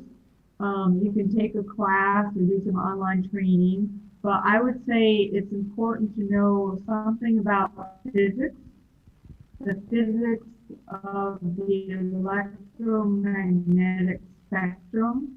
I always start my classes teaching that. So you know about energy that comes from the sun, or it can come from a sensor, and how it interacts with the features on the ground. And that's going to determine what can be recorded and captured by the remote sensing sensor. I would say some skills in mathematics are important, because nowadays you don't have to do a lot of the mathematics yourself, but I think it's important to understand the photogrammetry and the image processing that's going on. Computer programming is a good skill to have, because many times you need to customize your processing. It just allows you to be in more control and to be more creative, and also to get the code from other people and to be able to customize it yourself. A lot of remote sensing now is done with some shared code in R Studio. That's a good skill to have, I think. And I would say to have, sometimes it's called the domain discipline, the area of expertise that would be the application that you're most interested in. So in my class, I have a really interesting class right now because people come from many different disciplines. So I have several from geology, geography, environmental science, marine science, anthropology, ecology, urban studies. You don't have to be an expert in all of these fields, but it really helps to have some expertise and knowledge in the application area, the theme that you would want to use the remote sensing for. there's research in remote sensing itself. So how to develop good new algorithms and classifiers and speed things up and to use technology. But there's just many different directions that you can go in, I think. But that's a great question. All right, thank you very much. And I think that will be the last question for you. And thank you very much, ma'am, for sharing with us. It is really wonderful to have you here. What I like the most when you start the material was that you say that seeing is believing, as most of the students are nowadays, they became more of visual learners, and it is easier to see, to understand when they see the thing by themselves, and you explains more on that. And thank you once again, thank you very much for being here with us. Everyone in the room, please give a virtual chat for virtual applause for Ma'am Margaret Madden. All right, thank you very much. All right, so I'm going to return this session Thank to you very much. You are most welcome. It was It's really nice. my pleasure. Okay, it's really nice to see It's your my beautiful face pleasure and here. my honor. Thank you. Yeah, okay. Deep gratitude from us too as well. All right, then before we end the session, we're going to do something bit about the token of gratitude, and I'm going to deliver it back to the Master of Ceremony.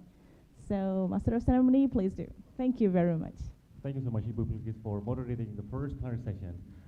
Professor Madden, could you please remain on your seat, because we will present you with the token of appreciation. Now, we would like to invite Professor Suratno to present the token, and we also invite Dr. Hotri to step to the stage to receive the token.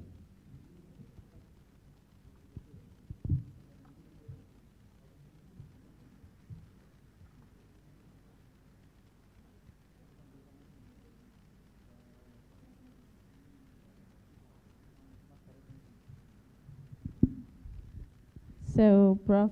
Madden, could you please, are you still here? Are you still with us? Yes, I am. All right. So this is like, because you cannot be here because this is virtual, so our Vice Dean will act on your behalf to receive the token of gratitude from our Dean. Oh, that's very beautiful. Thank Okay. you so much. You are most welcome. Oh, I can see it very clearly. If you don't mind, can I just take a quick photograph? Oh, yeah, I'll sure. I'll take a picture. Yeah, sure.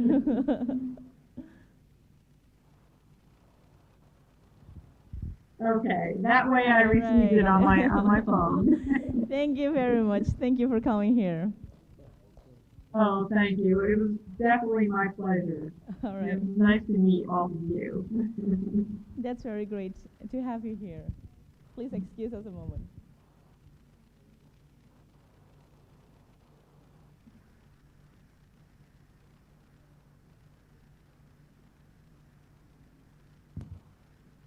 All right. Thank you. Thank you so much, Professor Suratno, and also Dr. Hotri. See you later, You ma'am. may go back to your seats.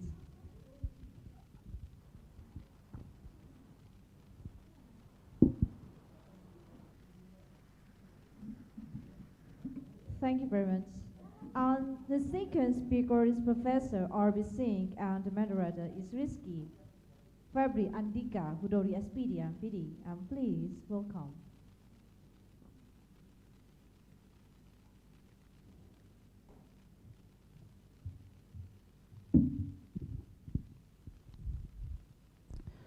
Well, okay. Assalamualaikum warahmatullahi wabarakatuh. Good morning, ladies and gentlemen. I'm pleased to sit here as your moderator. My name is Rizky Febri Andika Hudori.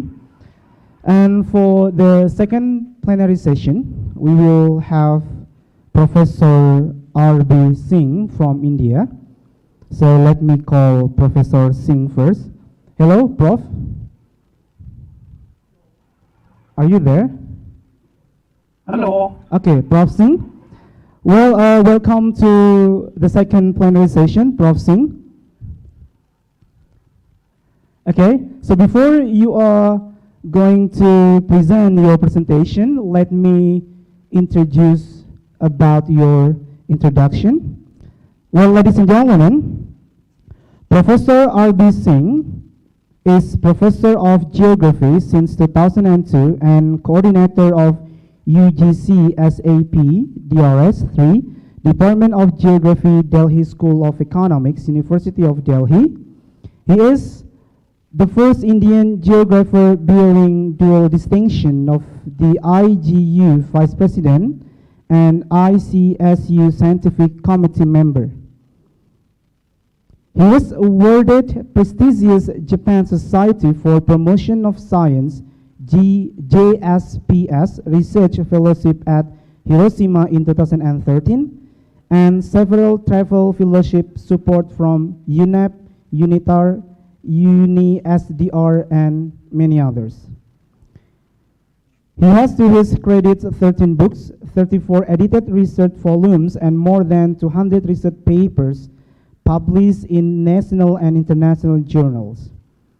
Well, okay, Prof. Singh, are you ready for having presentation? Thank you, Professor. Okay, all right. Ladies and gentlemen, give applause, give virtual applause for Professor R.B. Singh. Okay, Prof, floor is yours. So I would like to share my. Yes, sir. You can share your presentation. We have set you as the co-host.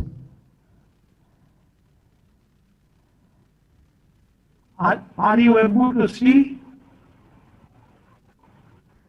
Are you able to see my PPT? Not yet, not yet. It's still loading.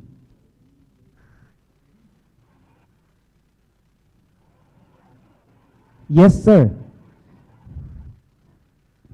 We can see your PPT. Okay. All right, so sir. Thank you. Most welcome. Professor, I would like to express my sincere thanks and gratitude to Professor Dafik and other professors from University of Jember for inviting me for this very important event. Secretary General and Treasurer of International Geography.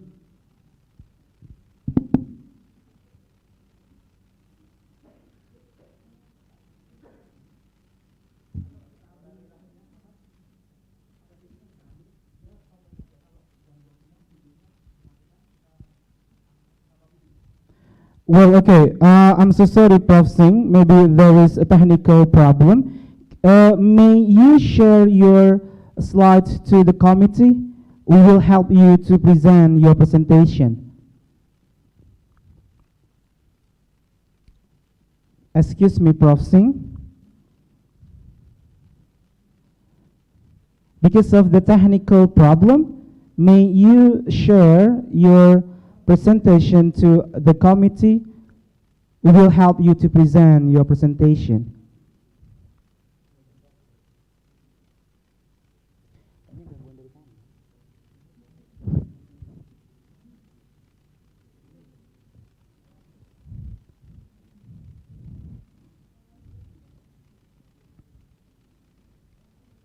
Okay, hello, Prof. Singh. Are you still there? Can you hear my voice?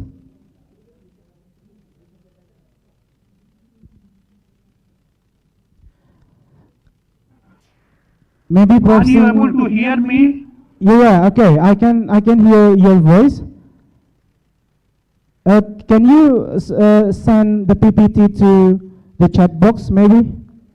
So we can help you to share your presentation, Prof.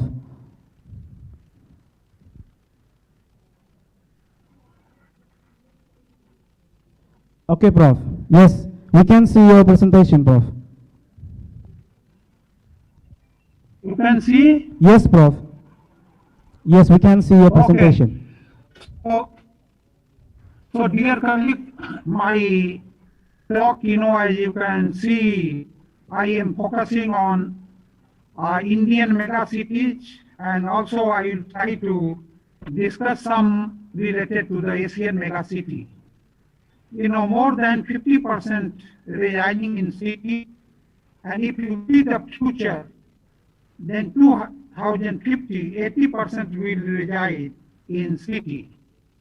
So when we talk urban ecosystem, is the interaction of social, biological, and physical component. And I will try to, identify some direct effect and indirect effect. Indirect effect through climate change, change in hydrology, pollution of air, water, and soil, and direct related to population increase, decrease, removal of existing vegetation, urban sprawl, reduction in open space, production of pollution and waste, and degradation and destruction of surrounding habitat. If you see the trend of urbanization, 19th century, was the century of Europe, 20th century for America, but 21st century is for Asia. And particularly I would like to put word urban, and 21st century is Asian urban century. Out of total urban population of 3.4 billion, in 2009, Asian urban population share about 1.72 billion, almost 50%. So you can understand from your own perception type of issue we are getting, particularly related to urban sustainability. In 2011, the world counted 23 megacities, with Asia having 13 of them. So you can see the number of such megacity is expected to rise to 37 by 2025, with Asia adding 7 more megacity to its share. And so that is why you can see that percentage is still, our is less, more than the Africa, but in other part, Anglo-America, 82%, urban area, Latin America, 80%, Europe, 74%. But Asian megacities are growing at a faster rate. And here you can see that almost Asia has 1/2 of the total urban population if you see the size of population. So that is why, these two very important issues for the Asia, I do consider. Rapid increasing the urbanization, and second one, the disaster. These are the two very important, and particularly the urban disaster I would like to mention. And so that is why we all Asian countries should commit ourselves for successful implementation of the Sendai framework of disaster risk reduction.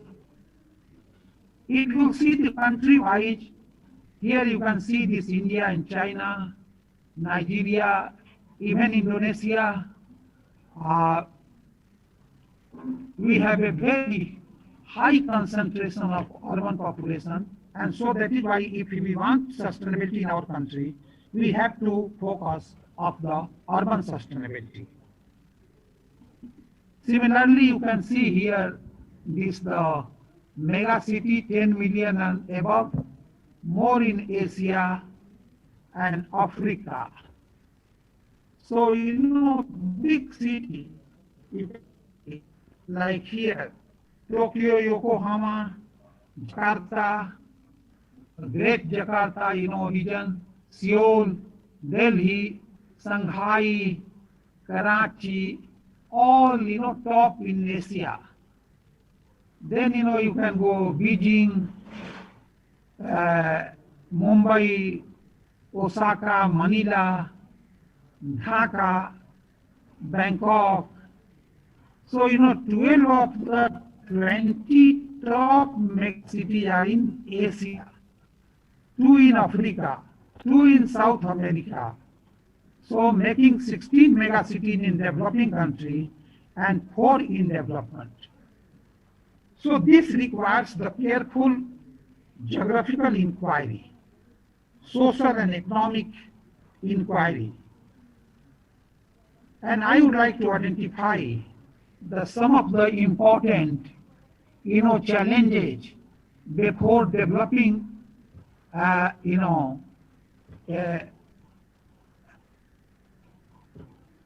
Asian city.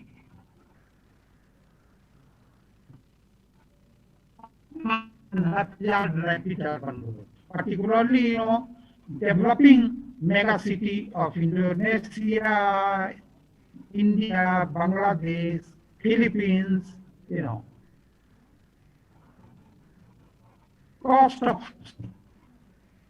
increasing very high, lack of basic resources, particularly the infrastructure,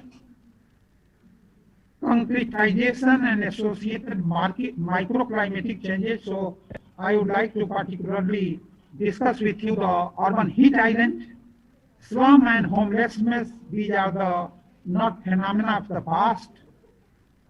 Traffic congestion, air pollution, solid waste management, and most important, inequality. So, few questions always resound in my mind. What is happening to urban poverty? What is happening to urban employment? What is happening to regional disparities and inequality in urban areas and cities?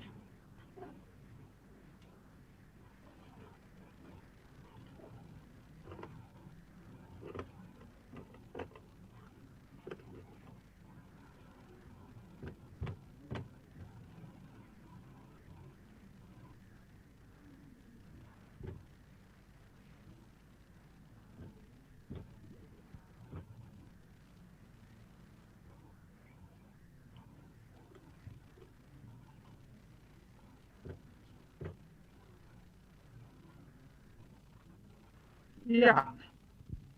So, I would like to take the few case study. One can see the distinction between before Olympic and after Olympic in the Beijing. And core and periphery, particularly, has been a very, very mixed, and one can see the all urban model in the starting with the concentrating zone to the different sectoral model development in Beijing. But Shanghai is a more business city, and CBD along the river is a very, very modern, but when we go to the periphery, you can find the lot of also agricultural activity coming up. Surrounding to the Shanghai, one can see also the some plant, demonstration town. But even then, they maintain some vegetation even within core of the city. Seoul is all metro development, but the Busan, it is a coastal city, more tourism township, and have more development to the sea. So that is a very, very important physical factors dominating. But when you come to Osaka and Kyoto, Osaka is a very, very dense population, little bit vegetation, but surrounding area Also the lot of urban agriculture one can see, but Kyoto is a more cultural, whole, towns one can see this, the replica of the different shrines.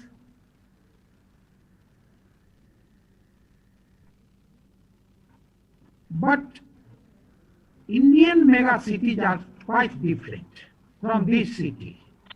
And I would like to put before you some of the important characteristics.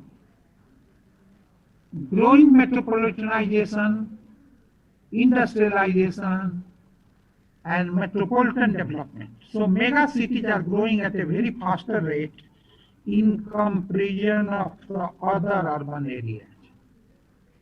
People are moving to the city in search of high income, employment, improved services, and access to various amenities. Lack of housing leads to ushering of slums and a squatter settlement, especially in the large metropolitan areas. And according to the census 2011, 65 million people live in the slums.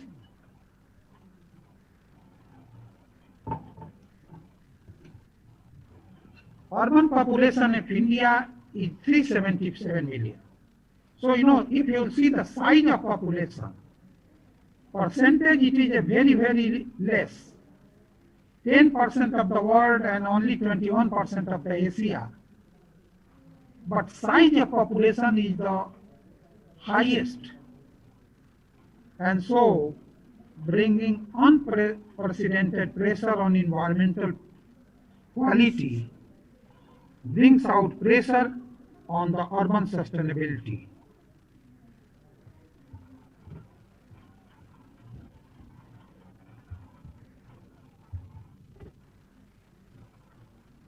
And if I will take the different theories of urban growth, or all theory one can find in the most of the city. Origin, most of the Asian city, concentrative zone theory of Burgess.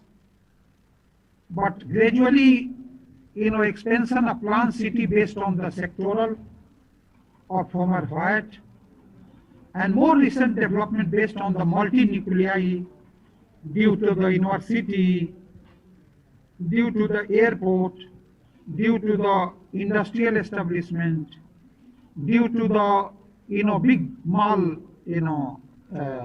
houses. What are the important challenges?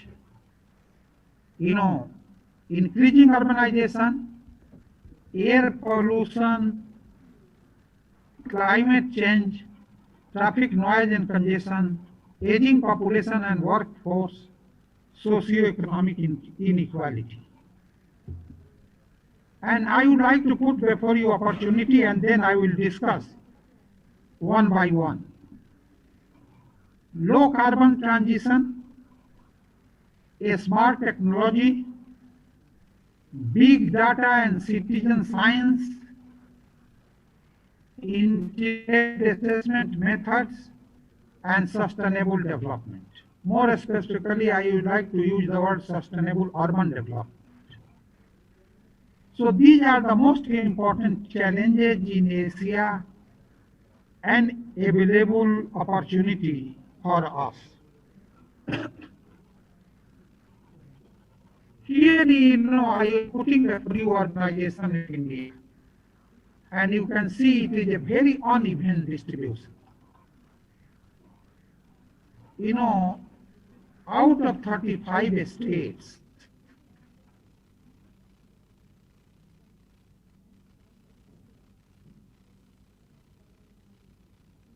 the total industrial unit and 60% of industrial employment. So one can see a very close relationship between industrial unit and also the urbanization.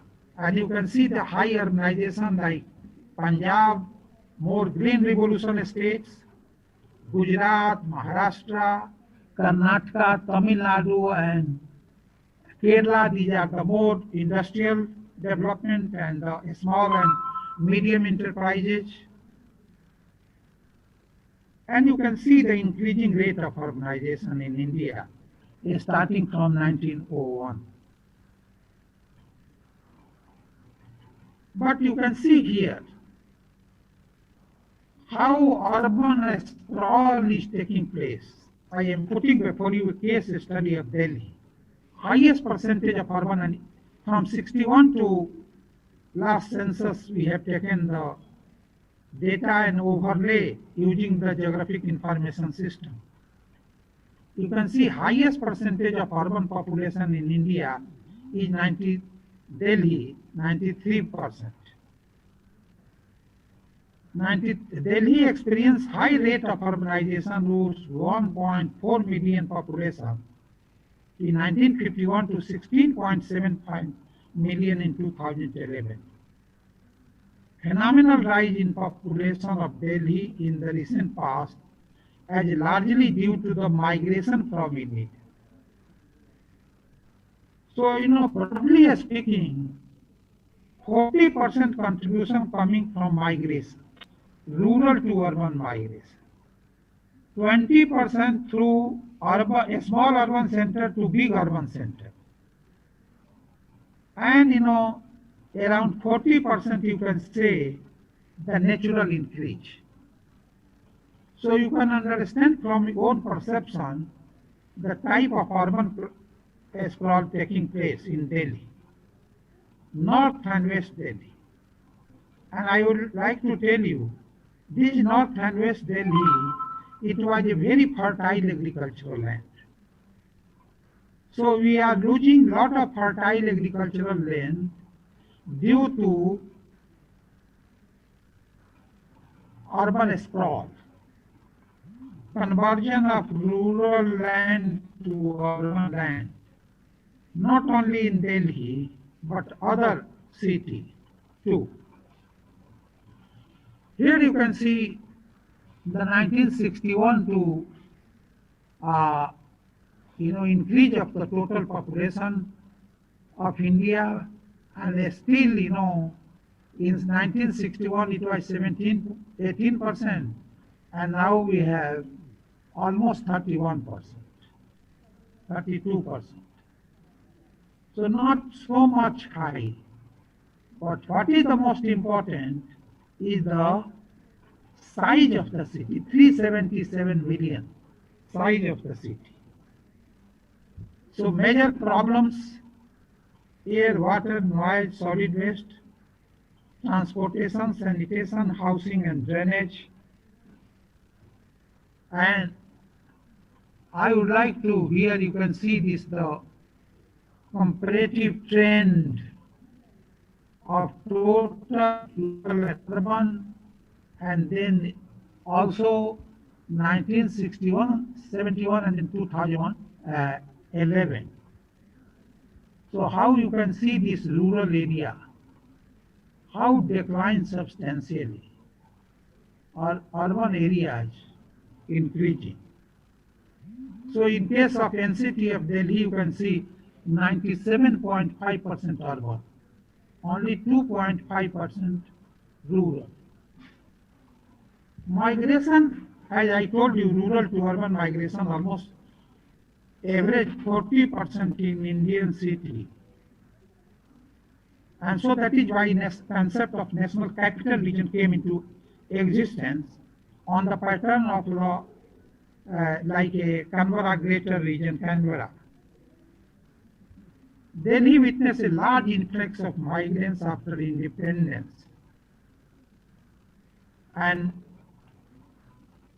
it has increased, particularly the big cities, Delhi and Bangalore, multiplied 4 times.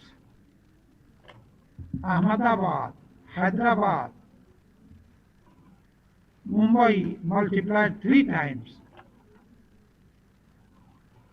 Kolkata, Chennai multiplied twice. Rate of expansion in haphazard, uncontrolled and unsustainable. large-scale migration from neighboring states like Uttar Pradesh 46%, Bihar 13%, Haryana 10%. But another very important point I would like to bring before you is a vehicular growth. See car and jeeps, auto rickshaw, taxis, buses, because the 70% of the pollutant in Indian cities are coming from the transport sector. And here you can see this the growth. One can see a very close relationship with the public transport system and this increase of vehicles. You see if you see the Tokyo, Yokohama, Seoul, they have a good metro system. Even some city of China, good metro system, so we have the daytime, less pressure by vehicles. But due to the inappropriate transport system, people are using the car, jeeps for the going to the office, and one can see. I would like to compare even Delhi and Mumbai. Mumbai, you can find the less pressure of these vehicles because they have more good public transport system, rail system, then also the buses. But in Delhi, still people use for going to the work. So I would like to link changing urban environment, level of physical health and well-being. Air pollution, land use, land cover change, water pollution, waste disposal, crime and violence, energy consumption, noise pollution. We estimated the urban heat islands. I would like to propose that the urban heat islands should become the important instrument of urban planning in Asia. So, surface urban heat island, atmospheric urban heat island. Then we try to see impact on health and well-being, particularly the death rate, disease of upper respiratory tract, disease of lower respiratory tract, other respiratory diseases, number of people affected, health and well-being. Here you can see this urban sprawl, land use, land cover change, how built-up area increase in case of Delhi. So land use, land cover change is not only a physical, chemical and biological processes on the one hand, but the societal and human responses, how people are responding to different type of the change. Now you can see here, I compared the Mumbai and Delhi, and one can see this the growth rate. So trend of population growth, second graph is trend of density, and then growth rate of population of Delhi and Mumbai. So you can understand this how mega cities, Indian mega cities are performing.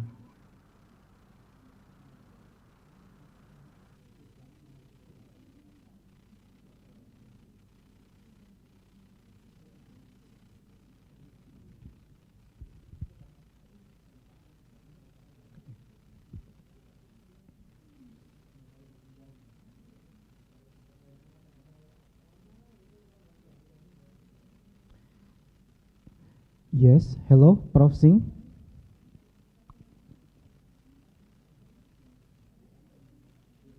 Have you got a signal problem? Well, okay, ladies and gentlemen, so while we are waiting for Prof. Singh, if you have any questions, so you may go directly through the chat box. You may type there, or maybe later on you may unmute your microphone and then you may ask directly to Prof. Singh. Well, okay, so more or less the topic of Prof. Singh is about urban growth and also metropolitan development. So maybe you may prepare some questions dealing with that topic. So let me call. Okay, hello, Prof. Singh. Yes. Okay, so you may continue your presentation. Yeah. Okay. So you can see the quality, how in different time period you can see the increasing, except this year because we have the substantial improvement. Main sources of NO2 in Delhi due to vehicular traffic. Permission limit is 40, but you can see a steep rise in industrial observatory, minor increase in residential areas, and increase in vehicles. Suspended particulate matter, you can see incomplete fuel combustion process from industry, and SPM level were always much higher than the prescribed because of also the fuel. Reciprocal suspended particulate matter, you can see double in 7 years, much above the permissible limit. Residential area very high, and industrial area. Sulfur dioxide and nitrogen oxide. Excuse me, Prof. We cannot see your slide of presentation. Oh, just a minute. Okay, all right. I will connect again. Okay, sir. Thank you. I will just.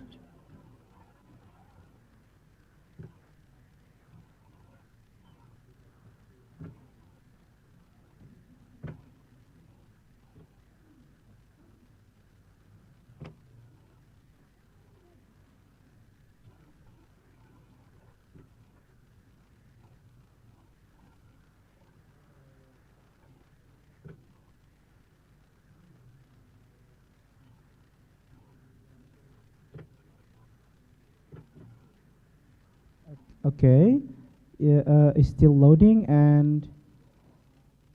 Okay, fine. Not yet, sir. Yes, we are can. You able yes, to see? Yes, we can see your presentation. So you can see this reciprocal suspended particulate matter down in 7 years. SPM is nitrogen oxide due to the vehicular traffic. SPM exceed the permissible limit. Main contributor is smoke from wood, open air garbage burning, variety of construction activity, and level of RSPM has slightly declined in recent years.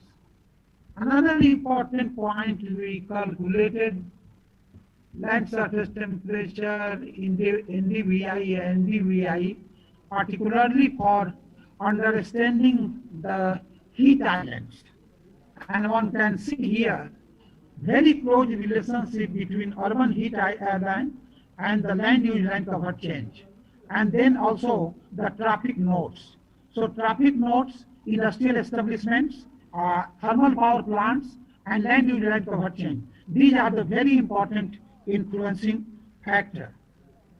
As you can see, 14 out of 20 most polluted cities in the world are in Asia due to the different pollution level.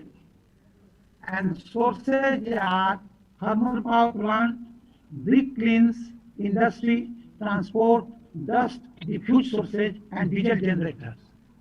Causes of urban heat island.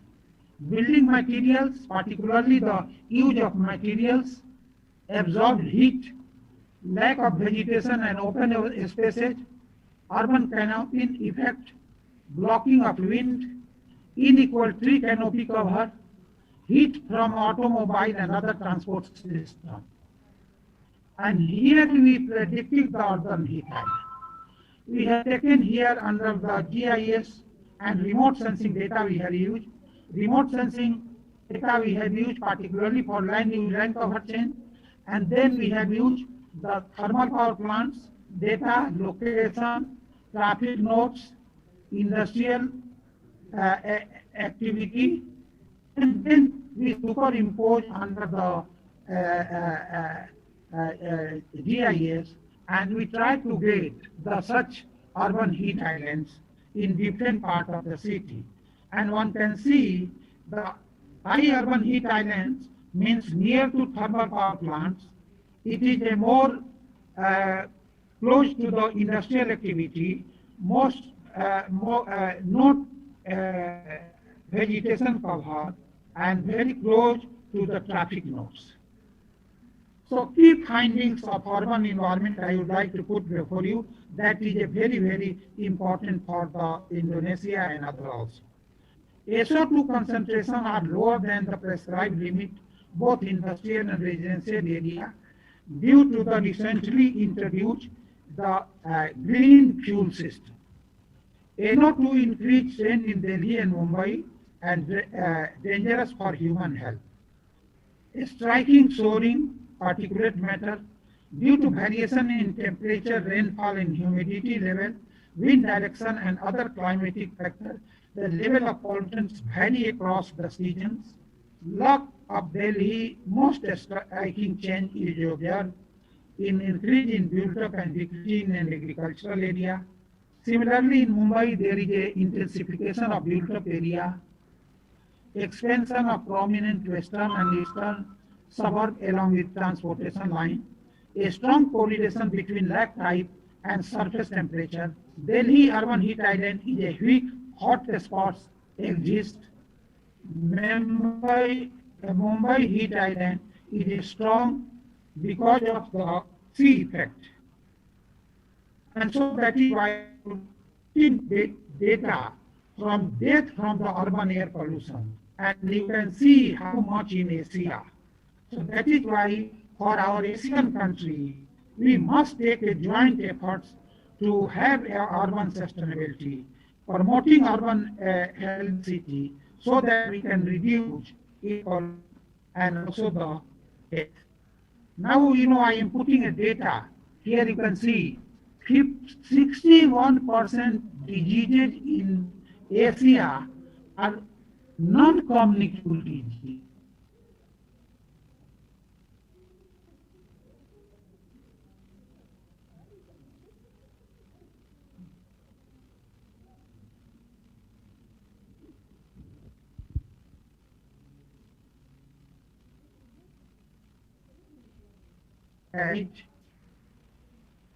And mortality in Mumbai was completely much lower.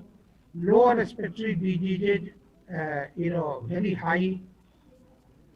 Here you can see also particularly the pneumonia, influenza, bronchitis, asthma. These are the cough. These are the important diseases. We collected data from the municipality.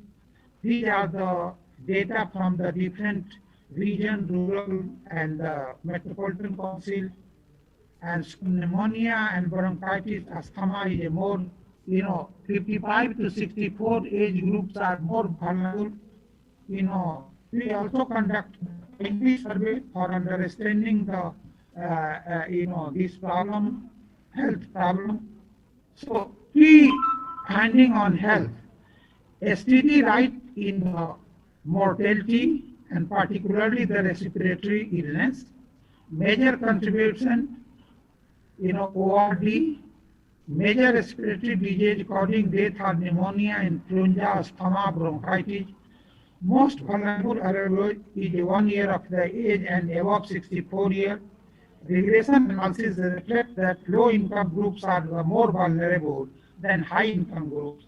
And in our city, you can see this how poor people live even in the big city. So I would like to propose here that we need the system analysis. As a member of International Science Council, I would like to put before you a system analysis approach. This is a very important initiative taken by the International Science Council and also the board.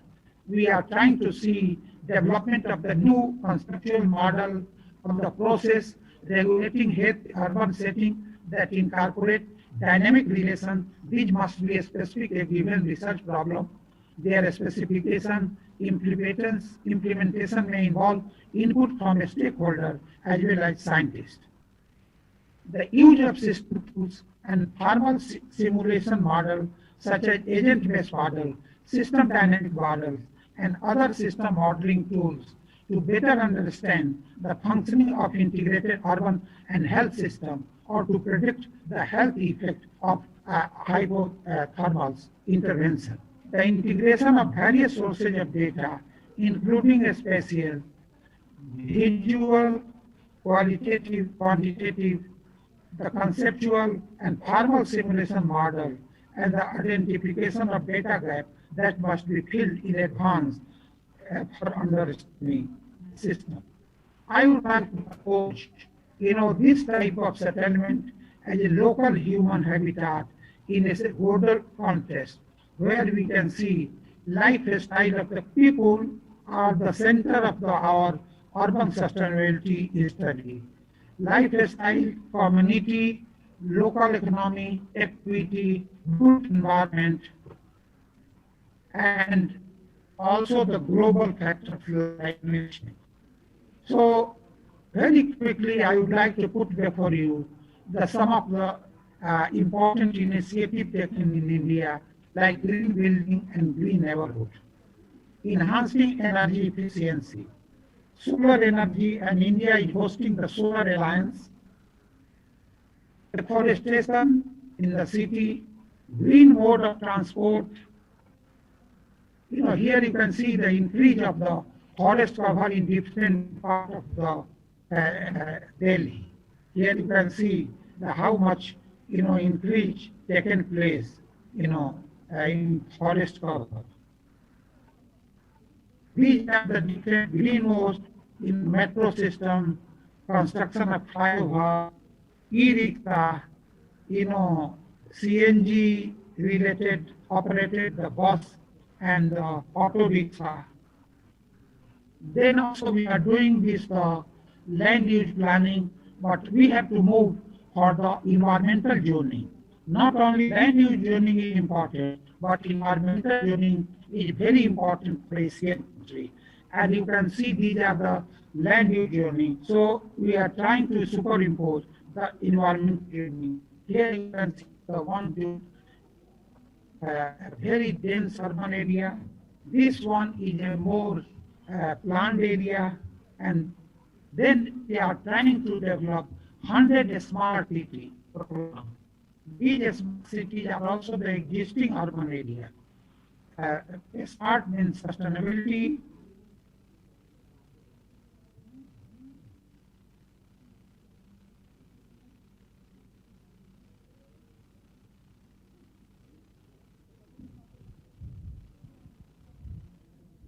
Yes, hello, Prof. Singh.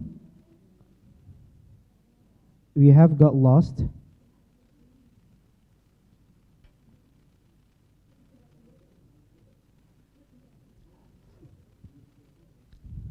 Well, ladies and gentlemen, perhaps a technical problem happens again. So maybe you may prepare some questions dealing with the Prof. Singh's topics in the chat box. If I check into the chat box, there are two questions from Mr. Lutfi Arifianto. Maybe for the other participants, you may go directly to the chat box. So let me call Prof. Singh again. Hello, Prof. Singh.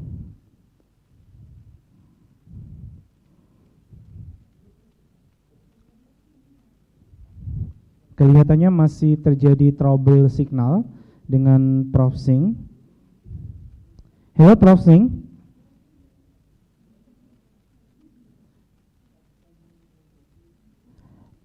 I'm so sorry. We cannot hear your voice. but we can still see your presentation.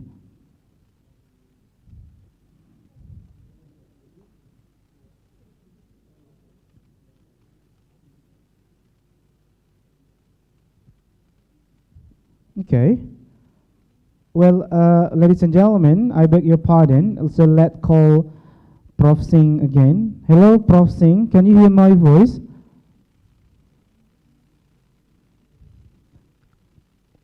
We are still unconnected.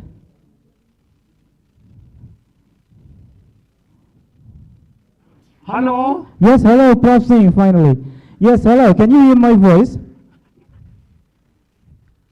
Yeah, I can hear you now. Okay, thank you, Prof. Well, okay, because of thank you appears on your presentation, it indicates that you have done with your presentation. Am I right? Yeah, just you can see some of the publication, urban Okay. health and well-being, and this one, urban development challenges, risk and resilience in Asian megacity, and this is my conclusion. Okay, sir.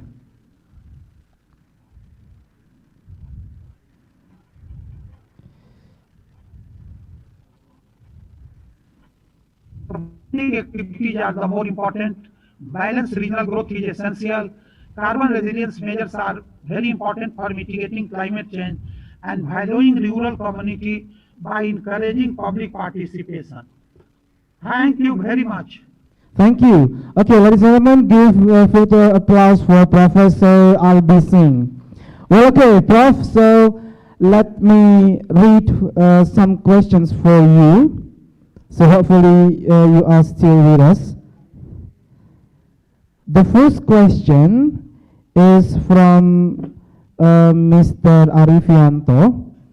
The question is, what is COVID-19 gives impact significantly in urban? Because we know that COVID-19 causes for big changes in any aspects of life. What do you think, sir? Can you repeat your question? Can you repeat? Okay. The question is, does COVID-19 give impact significantly in urban? Okay. Yes, that very substantial, impact of COVID-19 on our Indian city, particularly the mega city, because, almost 30 million migrants, we have outside of the country, in 206 countries. And under, our Vande Bharat mission, we are able to bring the all, not all, but at least substantial, sizable proportion of people from outside, and they all are in urban areas. Apart from that, from Delhi, Mumbai, Ahmedabad, Hyderabad, big city, Bangalore, people, particularly the migrant laborers, they, move from the big city to the rural area. So they, our rural areas are facing a lot of challenge for giving employment opportunity to these people. We lost, almost a very substantial, employment, job, tourism sector, SMSE sector, small and medium enterprises, big, because, we had to go for the lockdown. So now government, brought a lot of measures for providing at least the basic need to the people, and 20 lakh crore, rupees on agriculture to SMSE, some, loans were given. So our urban areas, these are the very, very important for the all viral diseases. If you see the Zika virus, SARS, swine bird flu, 70% of these are originated due to the wild animals.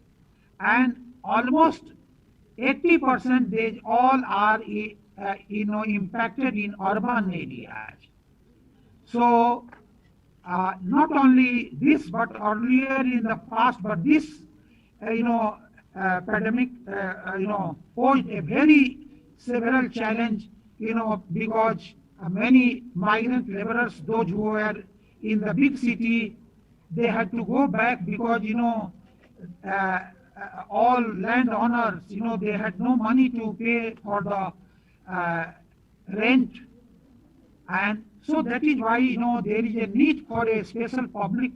Now we realize that very important need to have a policy of migrants, policy on migration. That is a very fact. I think we should. And one important component will be the providing one-room housing to the poor people in the big city. That is a very, very important, consideration, so that at least they should have the something to live there. Okay, Prof. Thanks a lot for answering the questions.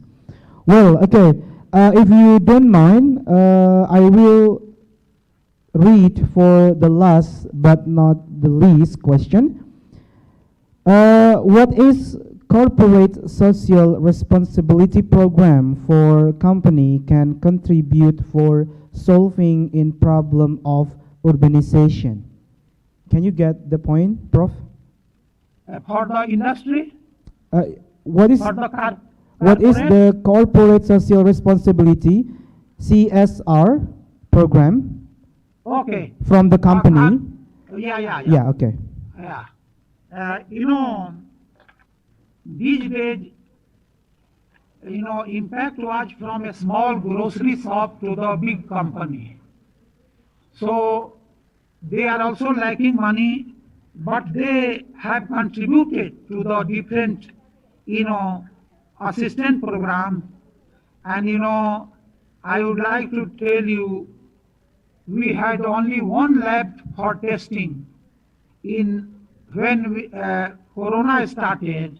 Now we have almost 1,600 laboratory. India is producing the PPEs, even a lot of medicines we provided to different countries, and these corporate houses play a very, very important role. Now, government is planning that we can have a global supplier of something, particularly the green industry, organic farming, iron, aluminum, leather, medical supply, sewage, and several other, the important areas were identified where we can have.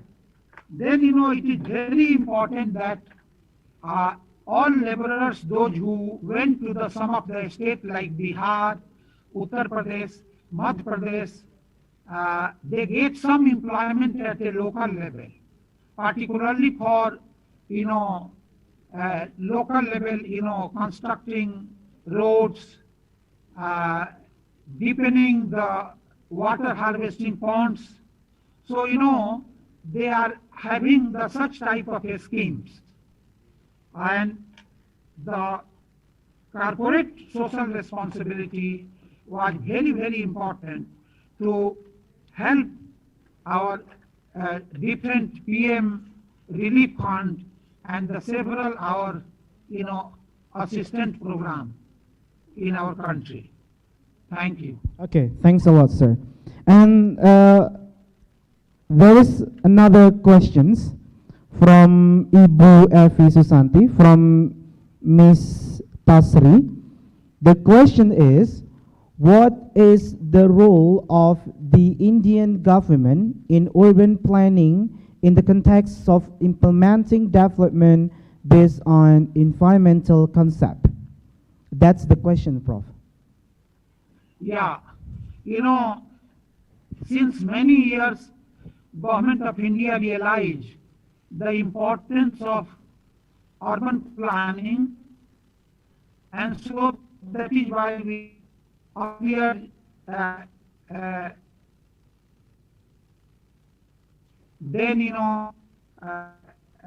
particularly Vajpayee Urban Renewal Mission program, where they are focusing on infrastructure. So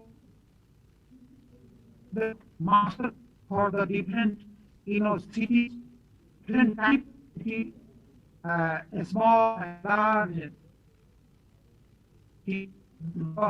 So bring a lot of infrastructure, clean more transport.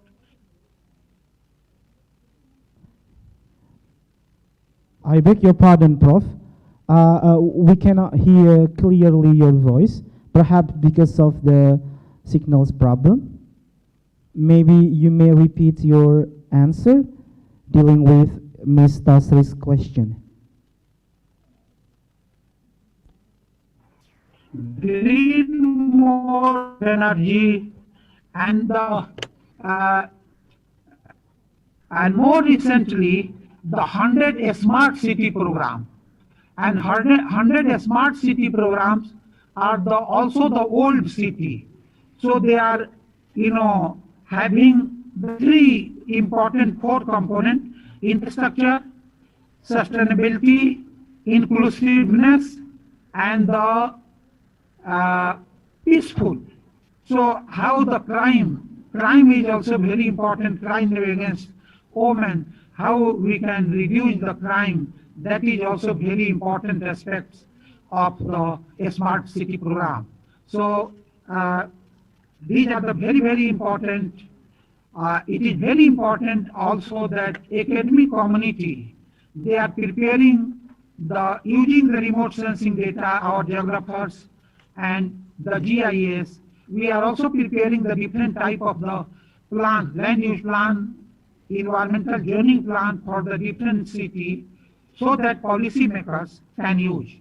There exists a big gap between developing countries of Asia, between academic community and policymakers. I think we geographers must bridge this gap so that move in the era of direction which may be considered as a urban sustainable development. Thank you. Okay, Prof. Singh, thanks a lot.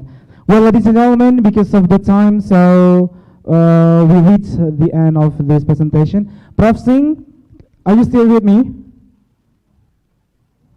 Hello, Prof. Singh? Yes, thanks a lot for your presentation, and it's very interesting presentation. And also thank you for your sharing about your knowledge and also your experiences. Well, okay, ladies and gentlemen, please give a big virtual applause for Professor R.B. Singh. Thank you, Prof. Singh. See you next round. Well, that's all for the second plenary session, ladies and gentlemen. I am Rizky, and Assalamualaikum warahmatullahi wabarakatuh. And I'll give back to the Master of Ceremony.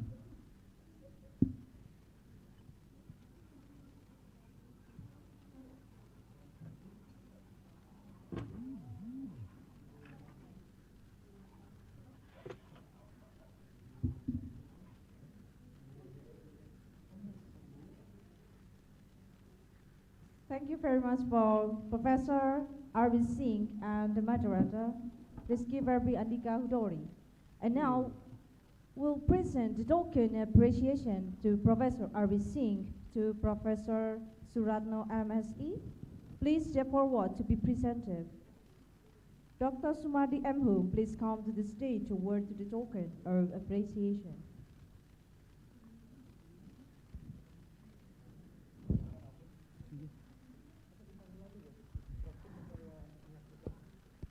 Excuse me, Prof. Singh, can you still hear my voice? Hello? Okay, Prof. Singh. So there will be the token of appreciation for you from the Vice Dean 1 of our faculty. This is for you. Thank you. Thank you very much. Most welcome, sir. So this is the token of appreciation for Professor R.B. Singh, that he has presented the material and he has shared about his knowledge and also his experiences about urban. Okay, Prof. Singh.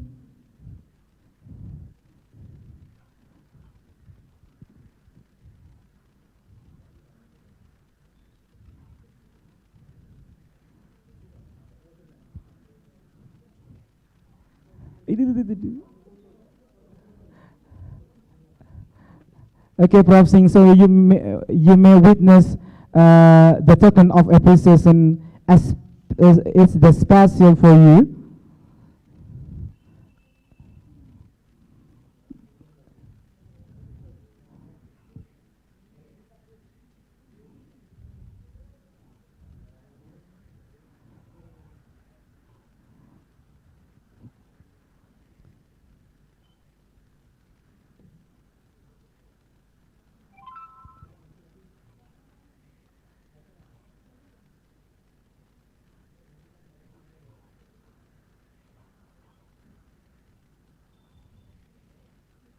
Okay, Prof. Singh. Thanks a lot, Prof. Singh. And later on, we will send the token of appreciation through your email. So maybe the committee will contact you later on. Okay, Prof. Singh, thanks a lot. Thank you. Okay, thank you very much. And give big applause to our speakers and the moderator. Thank you very much, Mr. Rizky. And also, I would like to inform you that for the participant only, you can access the access ticket and the chat box. And I would like to inform you also that after we having the third speakers, you will get we are in parallelization. Now we are going to the third speaker is Prof. Nana Supriyatna MED, and the moderator is Rika Andayani SPD MPD. Please welcome.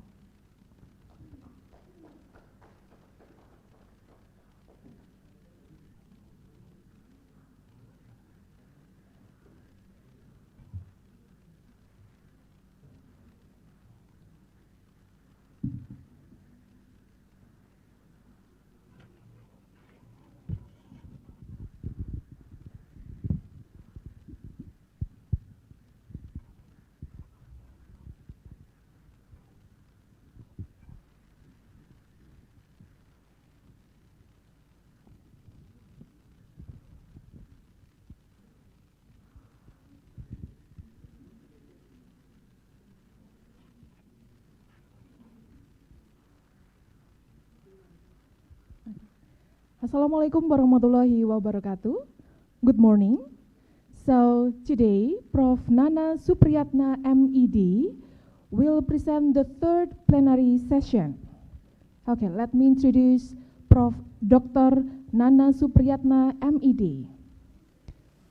He achieved her undergraduate degree in IKIP Bandung, and then he achieved his graduate degree in Deakin University, Melbourne, Australia, and then he achieved her postgraduate degree in Universitas Pendidikan Indonesia, Bandung.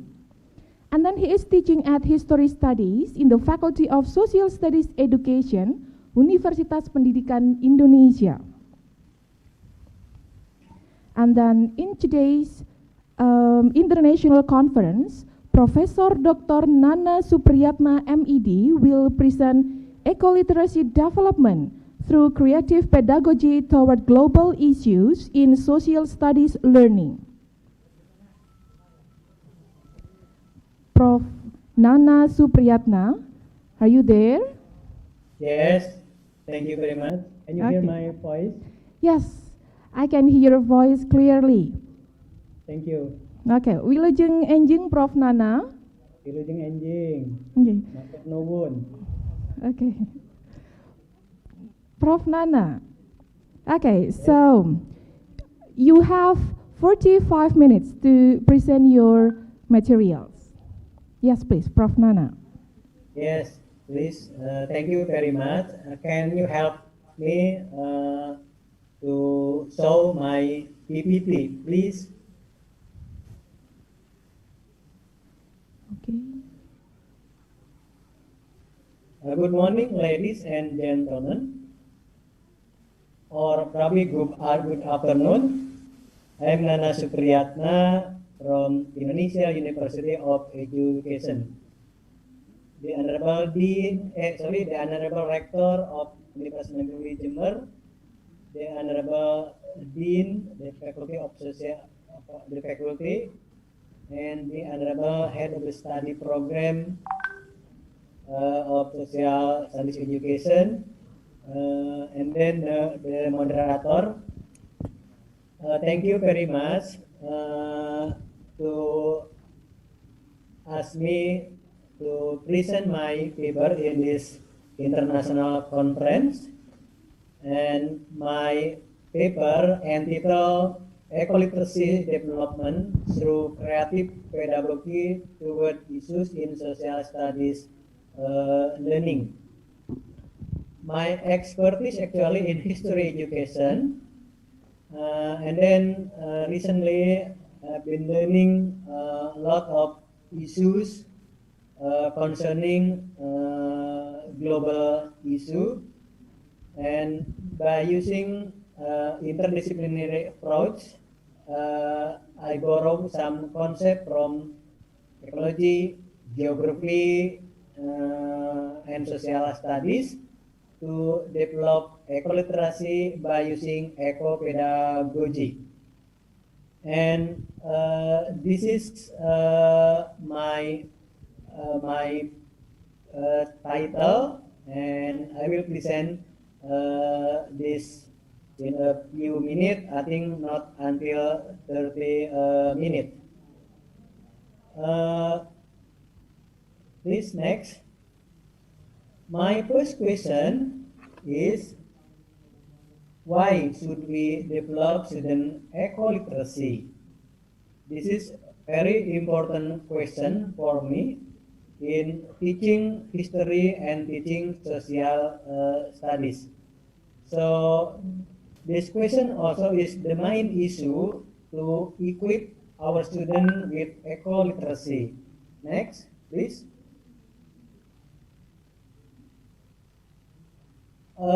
To answer the question, I have some consideration. First, our students now are generation who live in the present and in the future. They will inherit the global environmental problem left by us today. Second, they will face global problems that are much heavier, more complex, and challenging than the time they are facing today. And third, eco-literacy competency become very crucial to be developed for young generation, especially in the field, in the field of education. I borrow the concept from geography, connectography, or connection between regions in the world requires them to use their ecological intelligence to inspire our colleague maintaining sustainability of our planet. So the concept of go green is very, very important. From these pictures, we can see this is our problem we are facing now. Imagine what will they face tomorrow? What our students face tomorrow? Now we have problem of pollution, deforestation. Probably we do not have river anymore because rivers are polluted by garbage. land burning and forest burning are everywhere now in Indonesia. So this is our big problem, our big issue now, and this is dry season. So we need competency to be developed in the classroom to solve the problem, or by preparing our students for the future. Next, please. My next question is, what kind of ecological intelligence should be developed to deal with the global and environmental issue? The answer is in the next paper, please. There are many definitions of ecoliteracy based on different fields of knowledge and approach.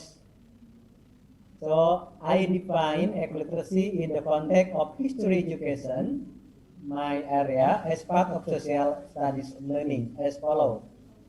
Ecoliteracy is intelligence that is developed by learning experiences from time to time through the use of cognitive abilities in understanding, realizing, and practicing life in accordance with the interests of environmental sustainability.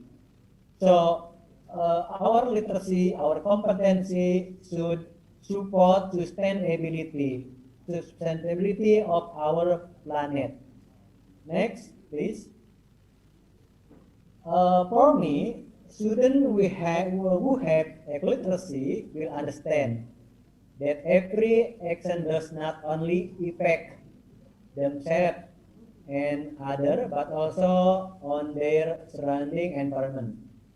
Students who have ecoliteracy will be wise in using past experiences to make decisions about life that are in harmony with the interests of the environment in which they live. Next, please. This is a good book written by Cliff Ponting entitled New Green History of the World. I always refer this book when I'm teaching, and this book is very good. Focusing on environmental issue in the course of history.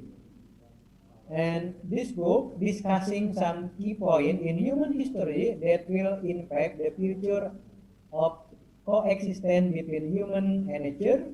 What can we learn from the past failure, and how we prepare for how we prepare for the outcome. So the global issue now, not just now, but also what's happened since the past. There are some issues also noted by history, yeah, about human and about nature. For example, now human exploitation of nature resource. The evolution of civilization from food gathering toward agriculture society had triggered the competition on water resource. The use of work tool increasing the capacity and efficiency for natural exploitation by human. Now we have the problem of water. Yeah, the lack of water. Yeah. So this is our problem.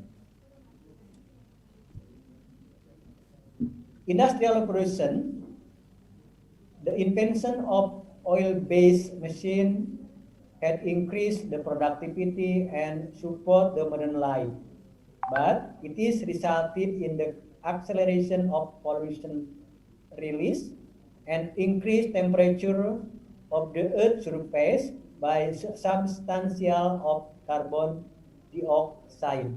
And this is happened since industrial booming in Western country And now in the developing country like Indonesia, India, and other African and Latin America countries, now we are facing industrial revolution, but also we are facing the problem affected by the revolution.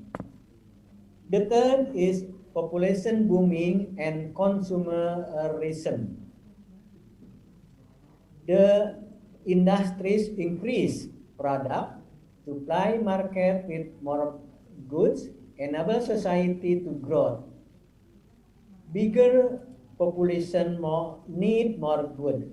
Good produced by industry need more new material. In the future, we are going to exploit our natural resource. This is because our consumption. This is because of our life and our ideology like consumerism. The fourth, fossil energy and carbon pollution. Not only industry, home appliances and vehicle with oil fossil fuel drive an engine increase the release of CO2 that triggered what we call climate change. This is what Professor Singh mentioned before. Now we are facing climate change. Yeah? This issue is often denied by some industrialists, some industrial countries in the West, and some these countries in Asia. Next, please. Human deliberate pollution, the utilization of non-environmentally friendly technology by purpose cause air, water, and soil pollution. Often it is economic motive that people intentionally damage the nature. I think the emergency of COVID-19 pandemic is also strongly caused by the damage of our environment. Now we are facing the problem. Now we can do anything with the pandemic. This is because of our environment are more exploited. Six, the chain of damage. Human desire to conquer, subdue, or dominate the nature, increase exploitation of nature resource that also threaten biodiversity. The habitus damage cannot be lived long without the extinction.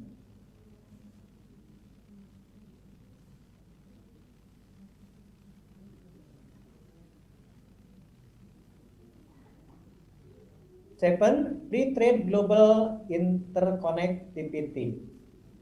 Overproduction and global demand on goods related to the limited natural resource available led to the development of synthetic material. It is help to keep the market stable economically, but most of the product is unsuitable for nature. Number 8, global inequality in all sectors. We are now facing global inequality between the North Hemisphere and the South Hemisphere of our Earth. Most of prosperity are put in the North. Most of people in the South live in the condition is very, very poor. So now the world is not fair, not just because the inequality. So if we are talking about global issue, the property is one of the issue, and we need to develop our students to have competency in facing the problem and in improving the quality of their life. Next, please. Now, Jakarta and other cities in the world will sink in the future. This is because of overexploitation of groundwater in the city and this is the main factor to drop of the soil. Flood is unavoidable. Why does this happen?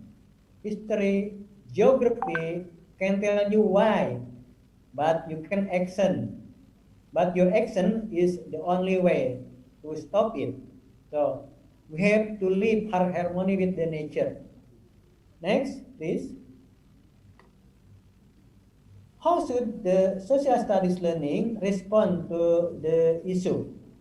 How should we equip students with this ecological intelligence? This is the two questions that should we ensure in learning in the classroom. Next, please. We have some strategies to solve the problem. First, we have to see our curriculum. Yeah, we have curriculum. We have environmental education, but I think environmental education is not enough. We need more subject to incorporate global environmental issue to be part of the curriculum. For example, in history learning, global issues are already classic issue, and therefore will be easier to include in learning material. So learning history not just learn and memorizing the fact, the people, and the area of the history, but also our students should be confronted with the environmental problem, both in the past and in the future. Second, we need contextualizing history learning with contemporary problem. For me, learning history not just learning the past. Learning history also learning about current issues, contemporary issues, and contemporary problem. Now we are facing global issue, climate change, global warming. That are our problem. So teacher should emphasize and link the topic of history subject toward the current problem or issues related to the environmental phase. The third, we need creative pedagogy. Yeah, we need creative pedagogy to stimulate student intelligence in decision making. So one of the competency is decision making. With repetition and emphasizing, it will be an applicable skill that help our students to solve their environmental problem. Let's see the picture here. Everything comes from environmental. Everything comes from environment. So we need to be wise in using natural resource. Next, please. In history learning, we can also ecological intelligence by making our student as historical actor, by making our student as historical hero in their day, not just learning about hero in the past, but hero for our future. For example, the word hero should studies in history is green warrior, who inspire others to live in an environmental friendly manner. So this is probably a new definition of heroes, green warrior or green heroes. Making students a smart consumer in their life by driven by sustainable need, not a desire. This derives from historical experience that an intelligent consumer had increased the exploitation of natural resources and threatened the survival of the planet. It is also good to inspire them in loving or preserving their own culture by consuming local food. So we need intelligent consumer, good consumer or green consumer to consume eco-friendly product. The third, making student a pro-nature activist. That this is their duty to preserve the environment for the sake of their better future. Raise awareness for environmental movement through history learning. Next, please. So, if you are going to be ecological intelligence, make sure that you are educated consumer. You are living harmony with nature. Be rational consumer, live with people, and consider the effect of anything you have done. So, for me, I quote George Bernard Shaw that progress is impossible without change. And those who cannot change their mind cannot change anything. So we can change the situation. Ecological intelligence is one of the tools to solve the environmental problem. Please, next. How does creative pedagogy facilitate students with ecological intelligence? We have to prepare our teachers. We have to prepare a social studies teacher or history teacher. Be innovative. Be innovative. Creative teachers use their cognitive abilities in developing historical teaching and learning in personal ways. So, personal approach is very, very important according to their experiences. Be open-minded. Be open-minded. Learning from anything, learning from any subject, not just history or social studies, not just geography. So we have to learn many things. The history curriculum is creative, developed according to global issue. Read, watch, seek up-to-date information from any available channel.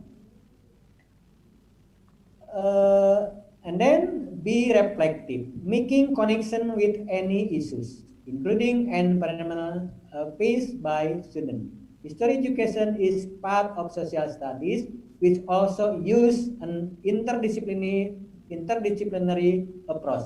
So we can adopt the concept from ecology, from geography, from economy, from any subject to enrich our history teaching problem. Next, please. Let's discuss. This is my presentation. Thank you for making attention for this presentation. Matur nuwun. Okay, hatur nuhun Prof. Nana. Thank you, Prof. Nana, for delivering such an insightful presentation in this third International Conference on Environmental Geography and Geography Education. Okay, ladies and gentlemen, now let's move to the question and answer session. You may ask your questions to Prof. Nana in the chat box.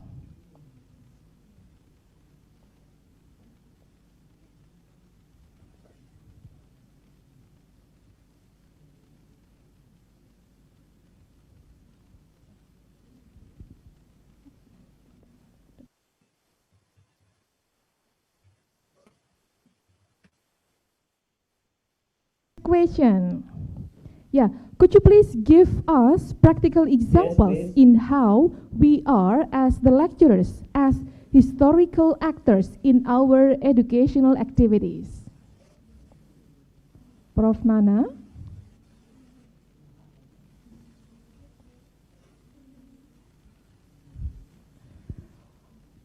Prof. Nana, are you there?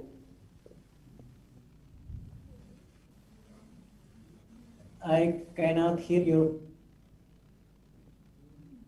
Oh, you cannot hear my voice. Okay. Could you please give us practical examples in how we are as the lecturers, as historical actors in our educational activities?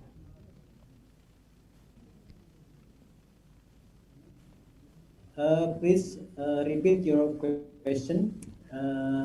I have problem with my signal here. Oke, baik, Prof. Nana. Could you please give us practical examples in how we are as lecturers, as historical actors in our educational activities? Yes, thank you for the question. For me, to be a hero is do anything that can contribute to our life, to people life, to our planet. So we can. Okay, punten Prof. Nana. Yeah, Yes. could you please turn off the virtual background because we cannot see your face clearly? Okay, sorry about the.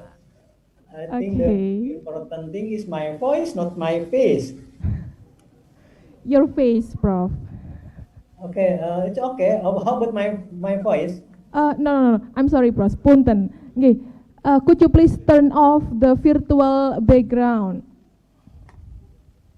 Oke, I need. Oke, thank you.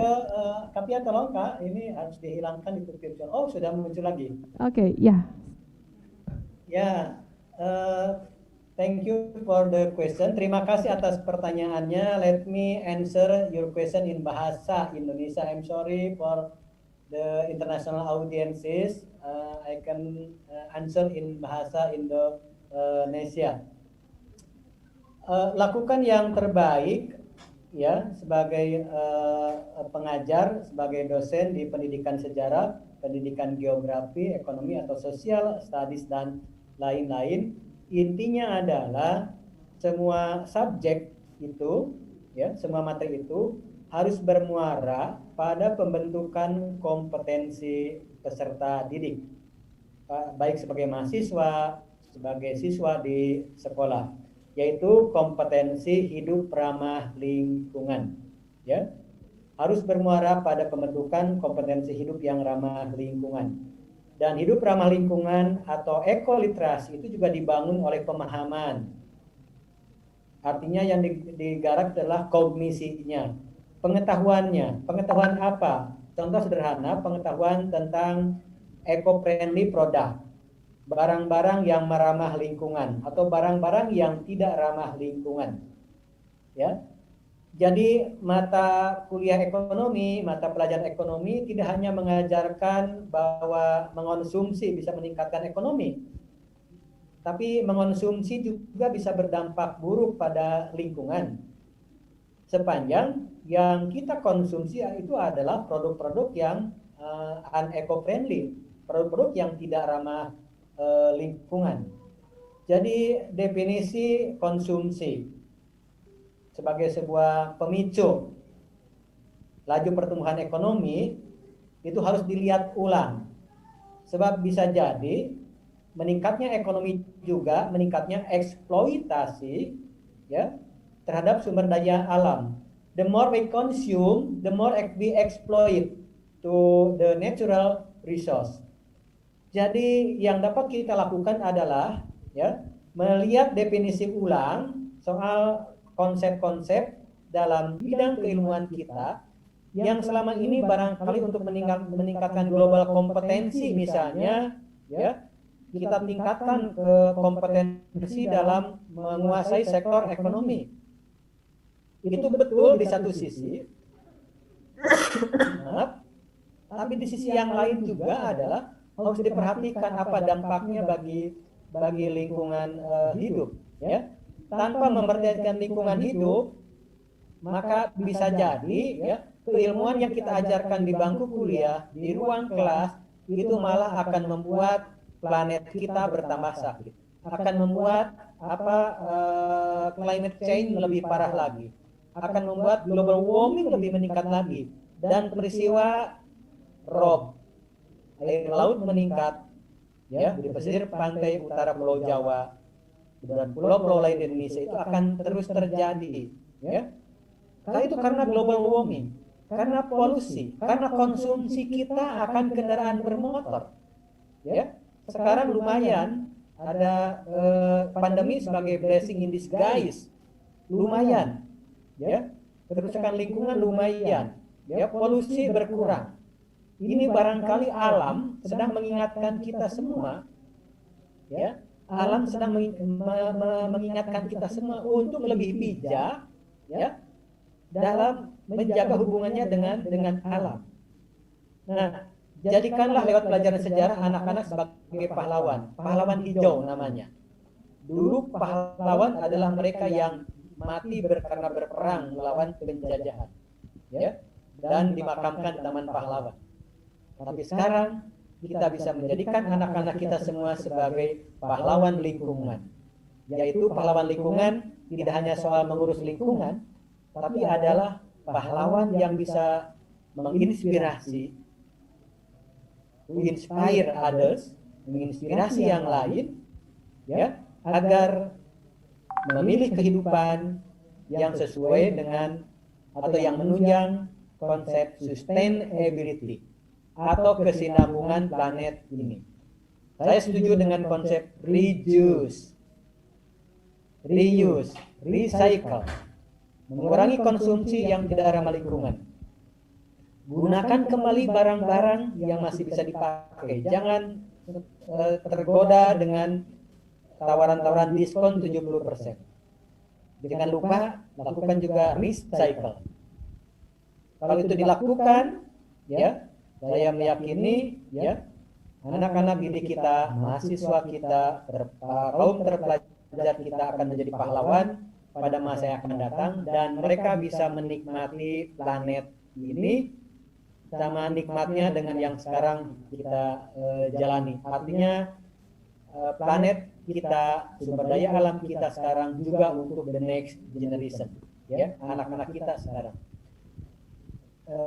Itu yang bisa saya jawab, Ibu Moderator. I'm sorry for answering your question in bahasa Indonesia.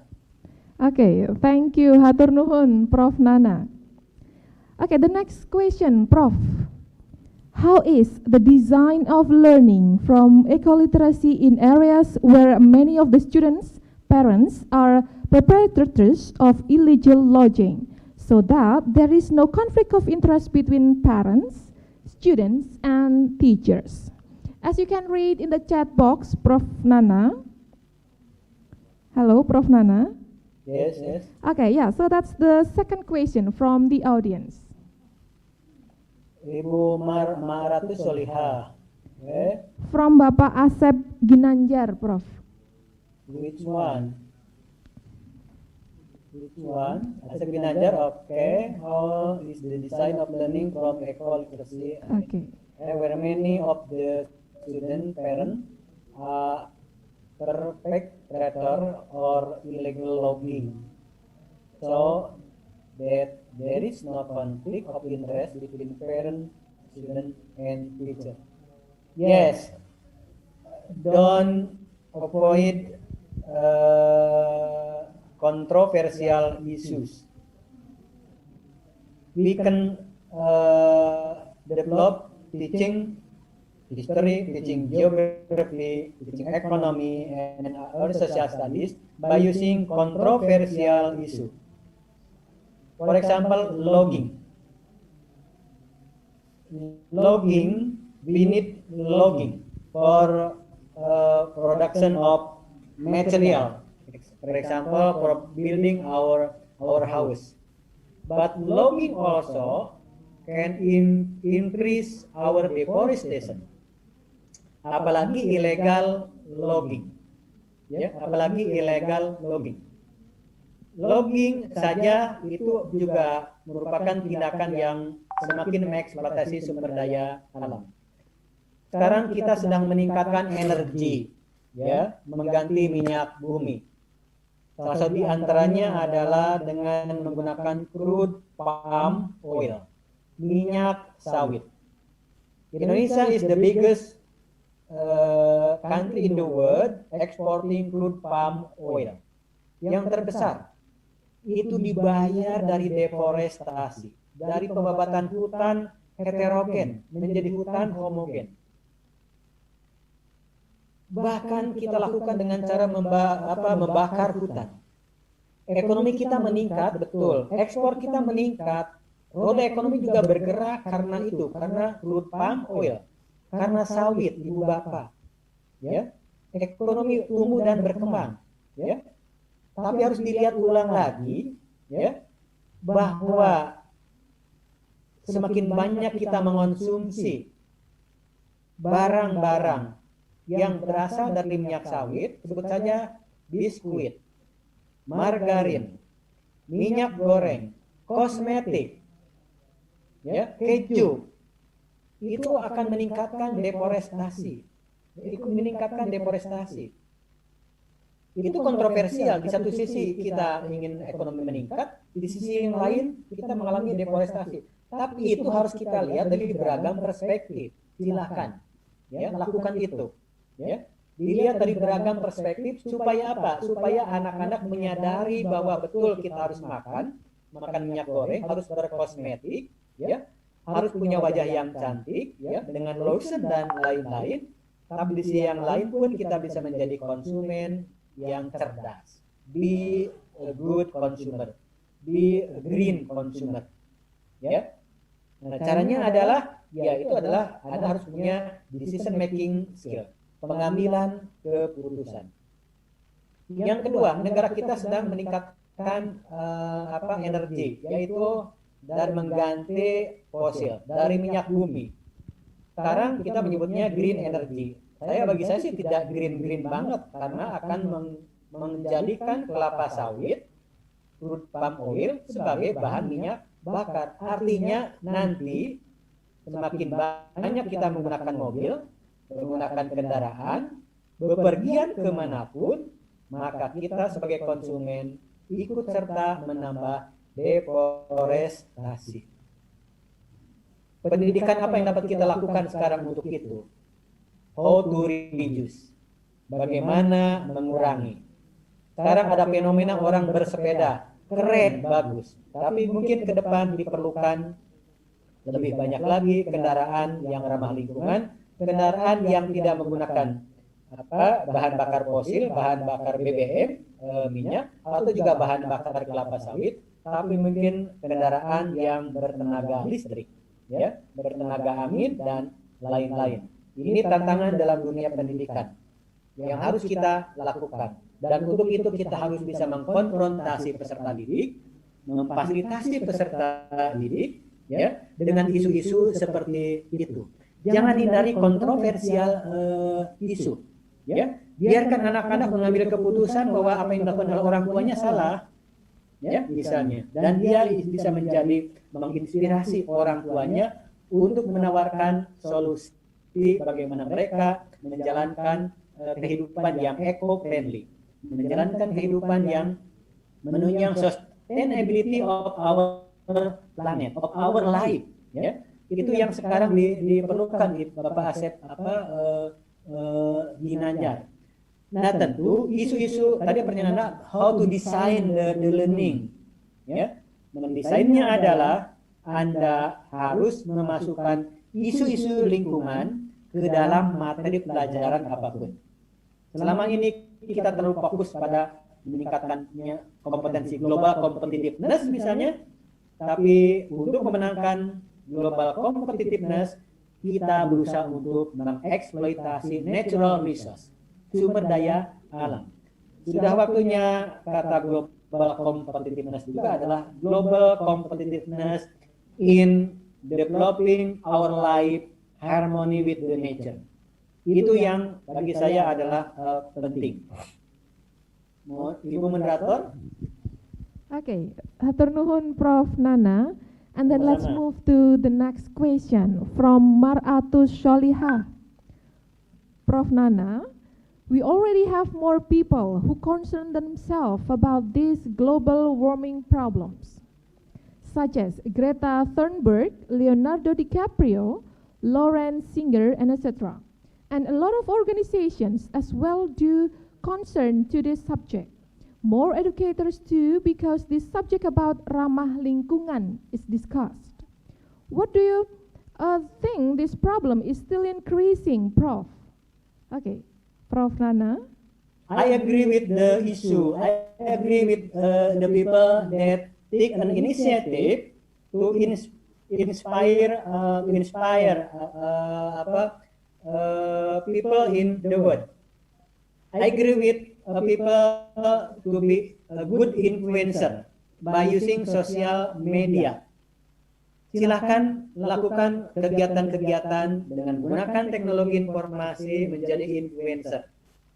Selama ini influencer kita adalah lebih banyak mengarahkan anak-anak muda kita, millennial generation, ya hanya untuk mengonsumsi barang, menampilkan gaya hidup global, ya. Menampilkan gaya hidup yang cenderung hedonis, ya. Memang dengan influencer ekonomi tumbuh, ekonomi berkembang, industri berjalan, tapi seringkali dari kegiatan-kegiatan tersebut ada dampak buruk bagi lingkungan. Saya setuju dengan setiap orang kaum terpelajar mengambil inisiatif, mengambil kepeloporan pada bidang manapun. Sebagai guru, sebagai dosen, kita punya community. Community kita adalah ada di ruang kelas. Tapi ruang kelas sekarang kita juga bisa buka dengan cara virtual, ya, dengan akses yang lebih luas. Sehingga ruang kelas yang lebih luas, di ruang kelas yang lebih luas itu kita bisa menawarkan alternatif-alternatif, ya, bagaimana kita confronting global issue. Bagaimana kita menghadapi global isu yang dimulai dengan hal-hal yang sederhana, yaitu menjadi konsumen yang cerdas, menjadi konsumen yang rasional, menjadi konsumen yang yang lebih banyak mengonsumsi lokal produk. Percayalah saudara-saudara sekalian, ya, semakin sering kita mengonsumsi, mohon maaf kalau saya menyebut super mie atau mie instan, itu adalah sebuah jenis makanan yang dalam beberapa hal itu sebenarnya tidak ramah lingkungan. Kenapa tidak ramah lingkungan? Karena diangkut dari jarak yang jauh, dari Amerika, dari Australia pakai gandum, ya, menggunakan bahan bakar. Bandingkan dengan kalau kita hanya mengonsumsi sayuran lokal, ya, itu buah sukun lokal, misalnya ubi, ya, tentu yang kita olah di lingkungan sekitar kita, itu adalah jauh lebih kaya mengandung nutrisi dibandingkan dengan jenis-jenis makanan yang sudah ditambah dengan berbagai macam pengawet. Saudara sekalian, ya, lagi-lagi untuk sampai ke sana kita harus meningkatkan kemampuan kognisi kita, meningkatkan pemahaman kita tentang kemampuan berpikir kritis kita. Dalam tatanan pedagogi, saya lebih suka kalau guru-guru itu adalah dibiarkan menjadi guru-guru yang kreatif, dibiarkan menjadi kurikulum developer, pengembang kurikulum, ya, pengembang kurikulum, sehingga dengan pengalamannya, dengan gayanya bisa membuat pembelajaran lebih kontekstual dengan persoalan-persoalan. Ya, persoalan itu tidak dilihat bahwa kita adalah geografi, kita adalah sejarah, kita adalah ekonomi, tapi ini adalah problem yang bisa dikaji secara interdisipliner dari beberapa disiplin ilmu. So, please use interdisciplinary approach in confronting the problem. Gunakan pendekatan interdisipliner sehingga dengan cara itu pembelajaran kita akan lebih meaningful, lebih kontekstual. Contoh semangat saya adalah background saya adalah sejarah. Saya sedikit belajar tentang ilmu ekologi, ya. Dan karena saya tertarik dengan konsep ekoliterasi, kecerdasan ekologis. Ternyata ekoliterasi itu bukan milik ilmunya ekologi atau bahkan miliknya geografi. Itu milik semua disiplin ilmu yang bisa diajarkan pada semua disiplin ilmu di lingkungan kita. Saya setuju dengan konsep green campus, green school, ya, baik to school dan lain-lain.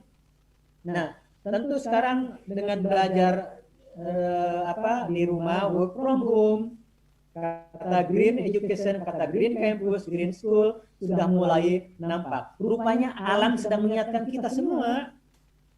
Rupanya pandemi sedang membuat kita sadar dengan kesalahan-kesalahan yang kita buat pada masa lalu dalam peristiwa sejarah yang lalu.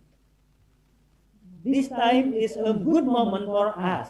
Ya, pandemi is a blessing in disguise for us to learn from our failure in facing our environmental problem.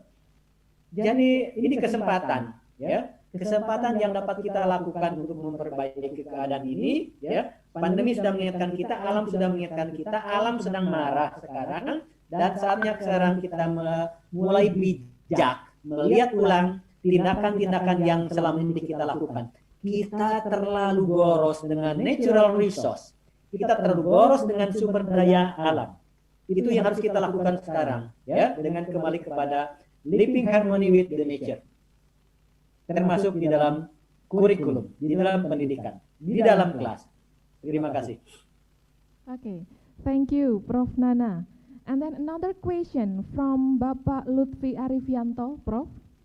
Yeah. Why we didn't use maximal contribute of CSR program in Indonesia? We know that there is undang-undang for CSR in big and middle class company with triple bottom line, 3P, profit, people, and planet, for protect the environment, especially for the next generation. Yeah, I agree with the CSR policy, corporate social responsibility. But now we can see the CSR is much more emphasized on the profit only.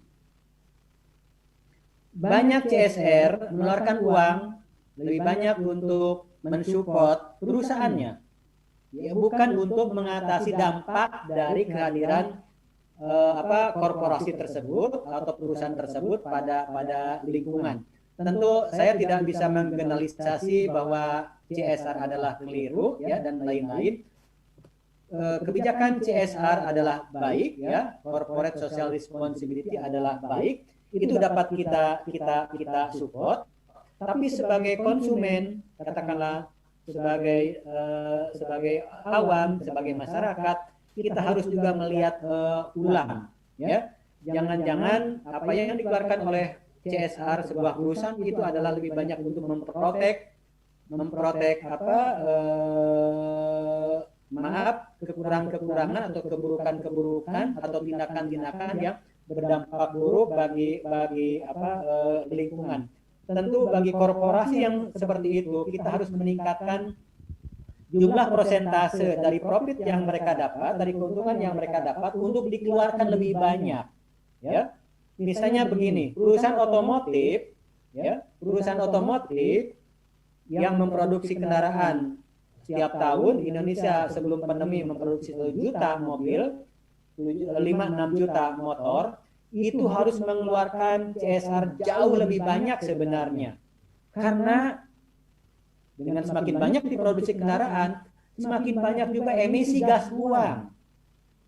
Tentu dari perusahaan itu CSR-nya harus lebih banyak untuk katakanlah mungkin juga mengeluarkan riset ya, riset yang hasilnya untuk melindungi konsumen yang terpapar dari emisi gas buang kendaraan.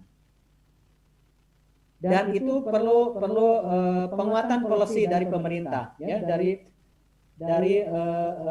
negara, ya. Jadi CSR silakan pada profit, tapi juga harus profitnya itu adalah bukan untuk melindungi dia dari kekurangan, tapi juga harus sampai pada mengurangi dampak buruk ya dari kehadiran perusahaan itu pada masyarakat. Dan bagus juga kalau sekarang orientasi CSR diberikan pada isu-isu atau pada masalah-masalah penanganan lingkungan. Perhatikan coba industri tembakau. Ya, berapa banyak yang dikeluarkan untuk iklan tobacco itu, iklan sigaret itu jauh lebih menarik, ya. Saya bertanya, dari mana biaya iklan itu? Apakah jangan-jangan dari biaya CSR-nya? Ya. Berapa banyak yang dia keluarkan untuk biaya iklan dengan yang dikeluarkan untuk biaya CSR, ya, corporate social responsibility.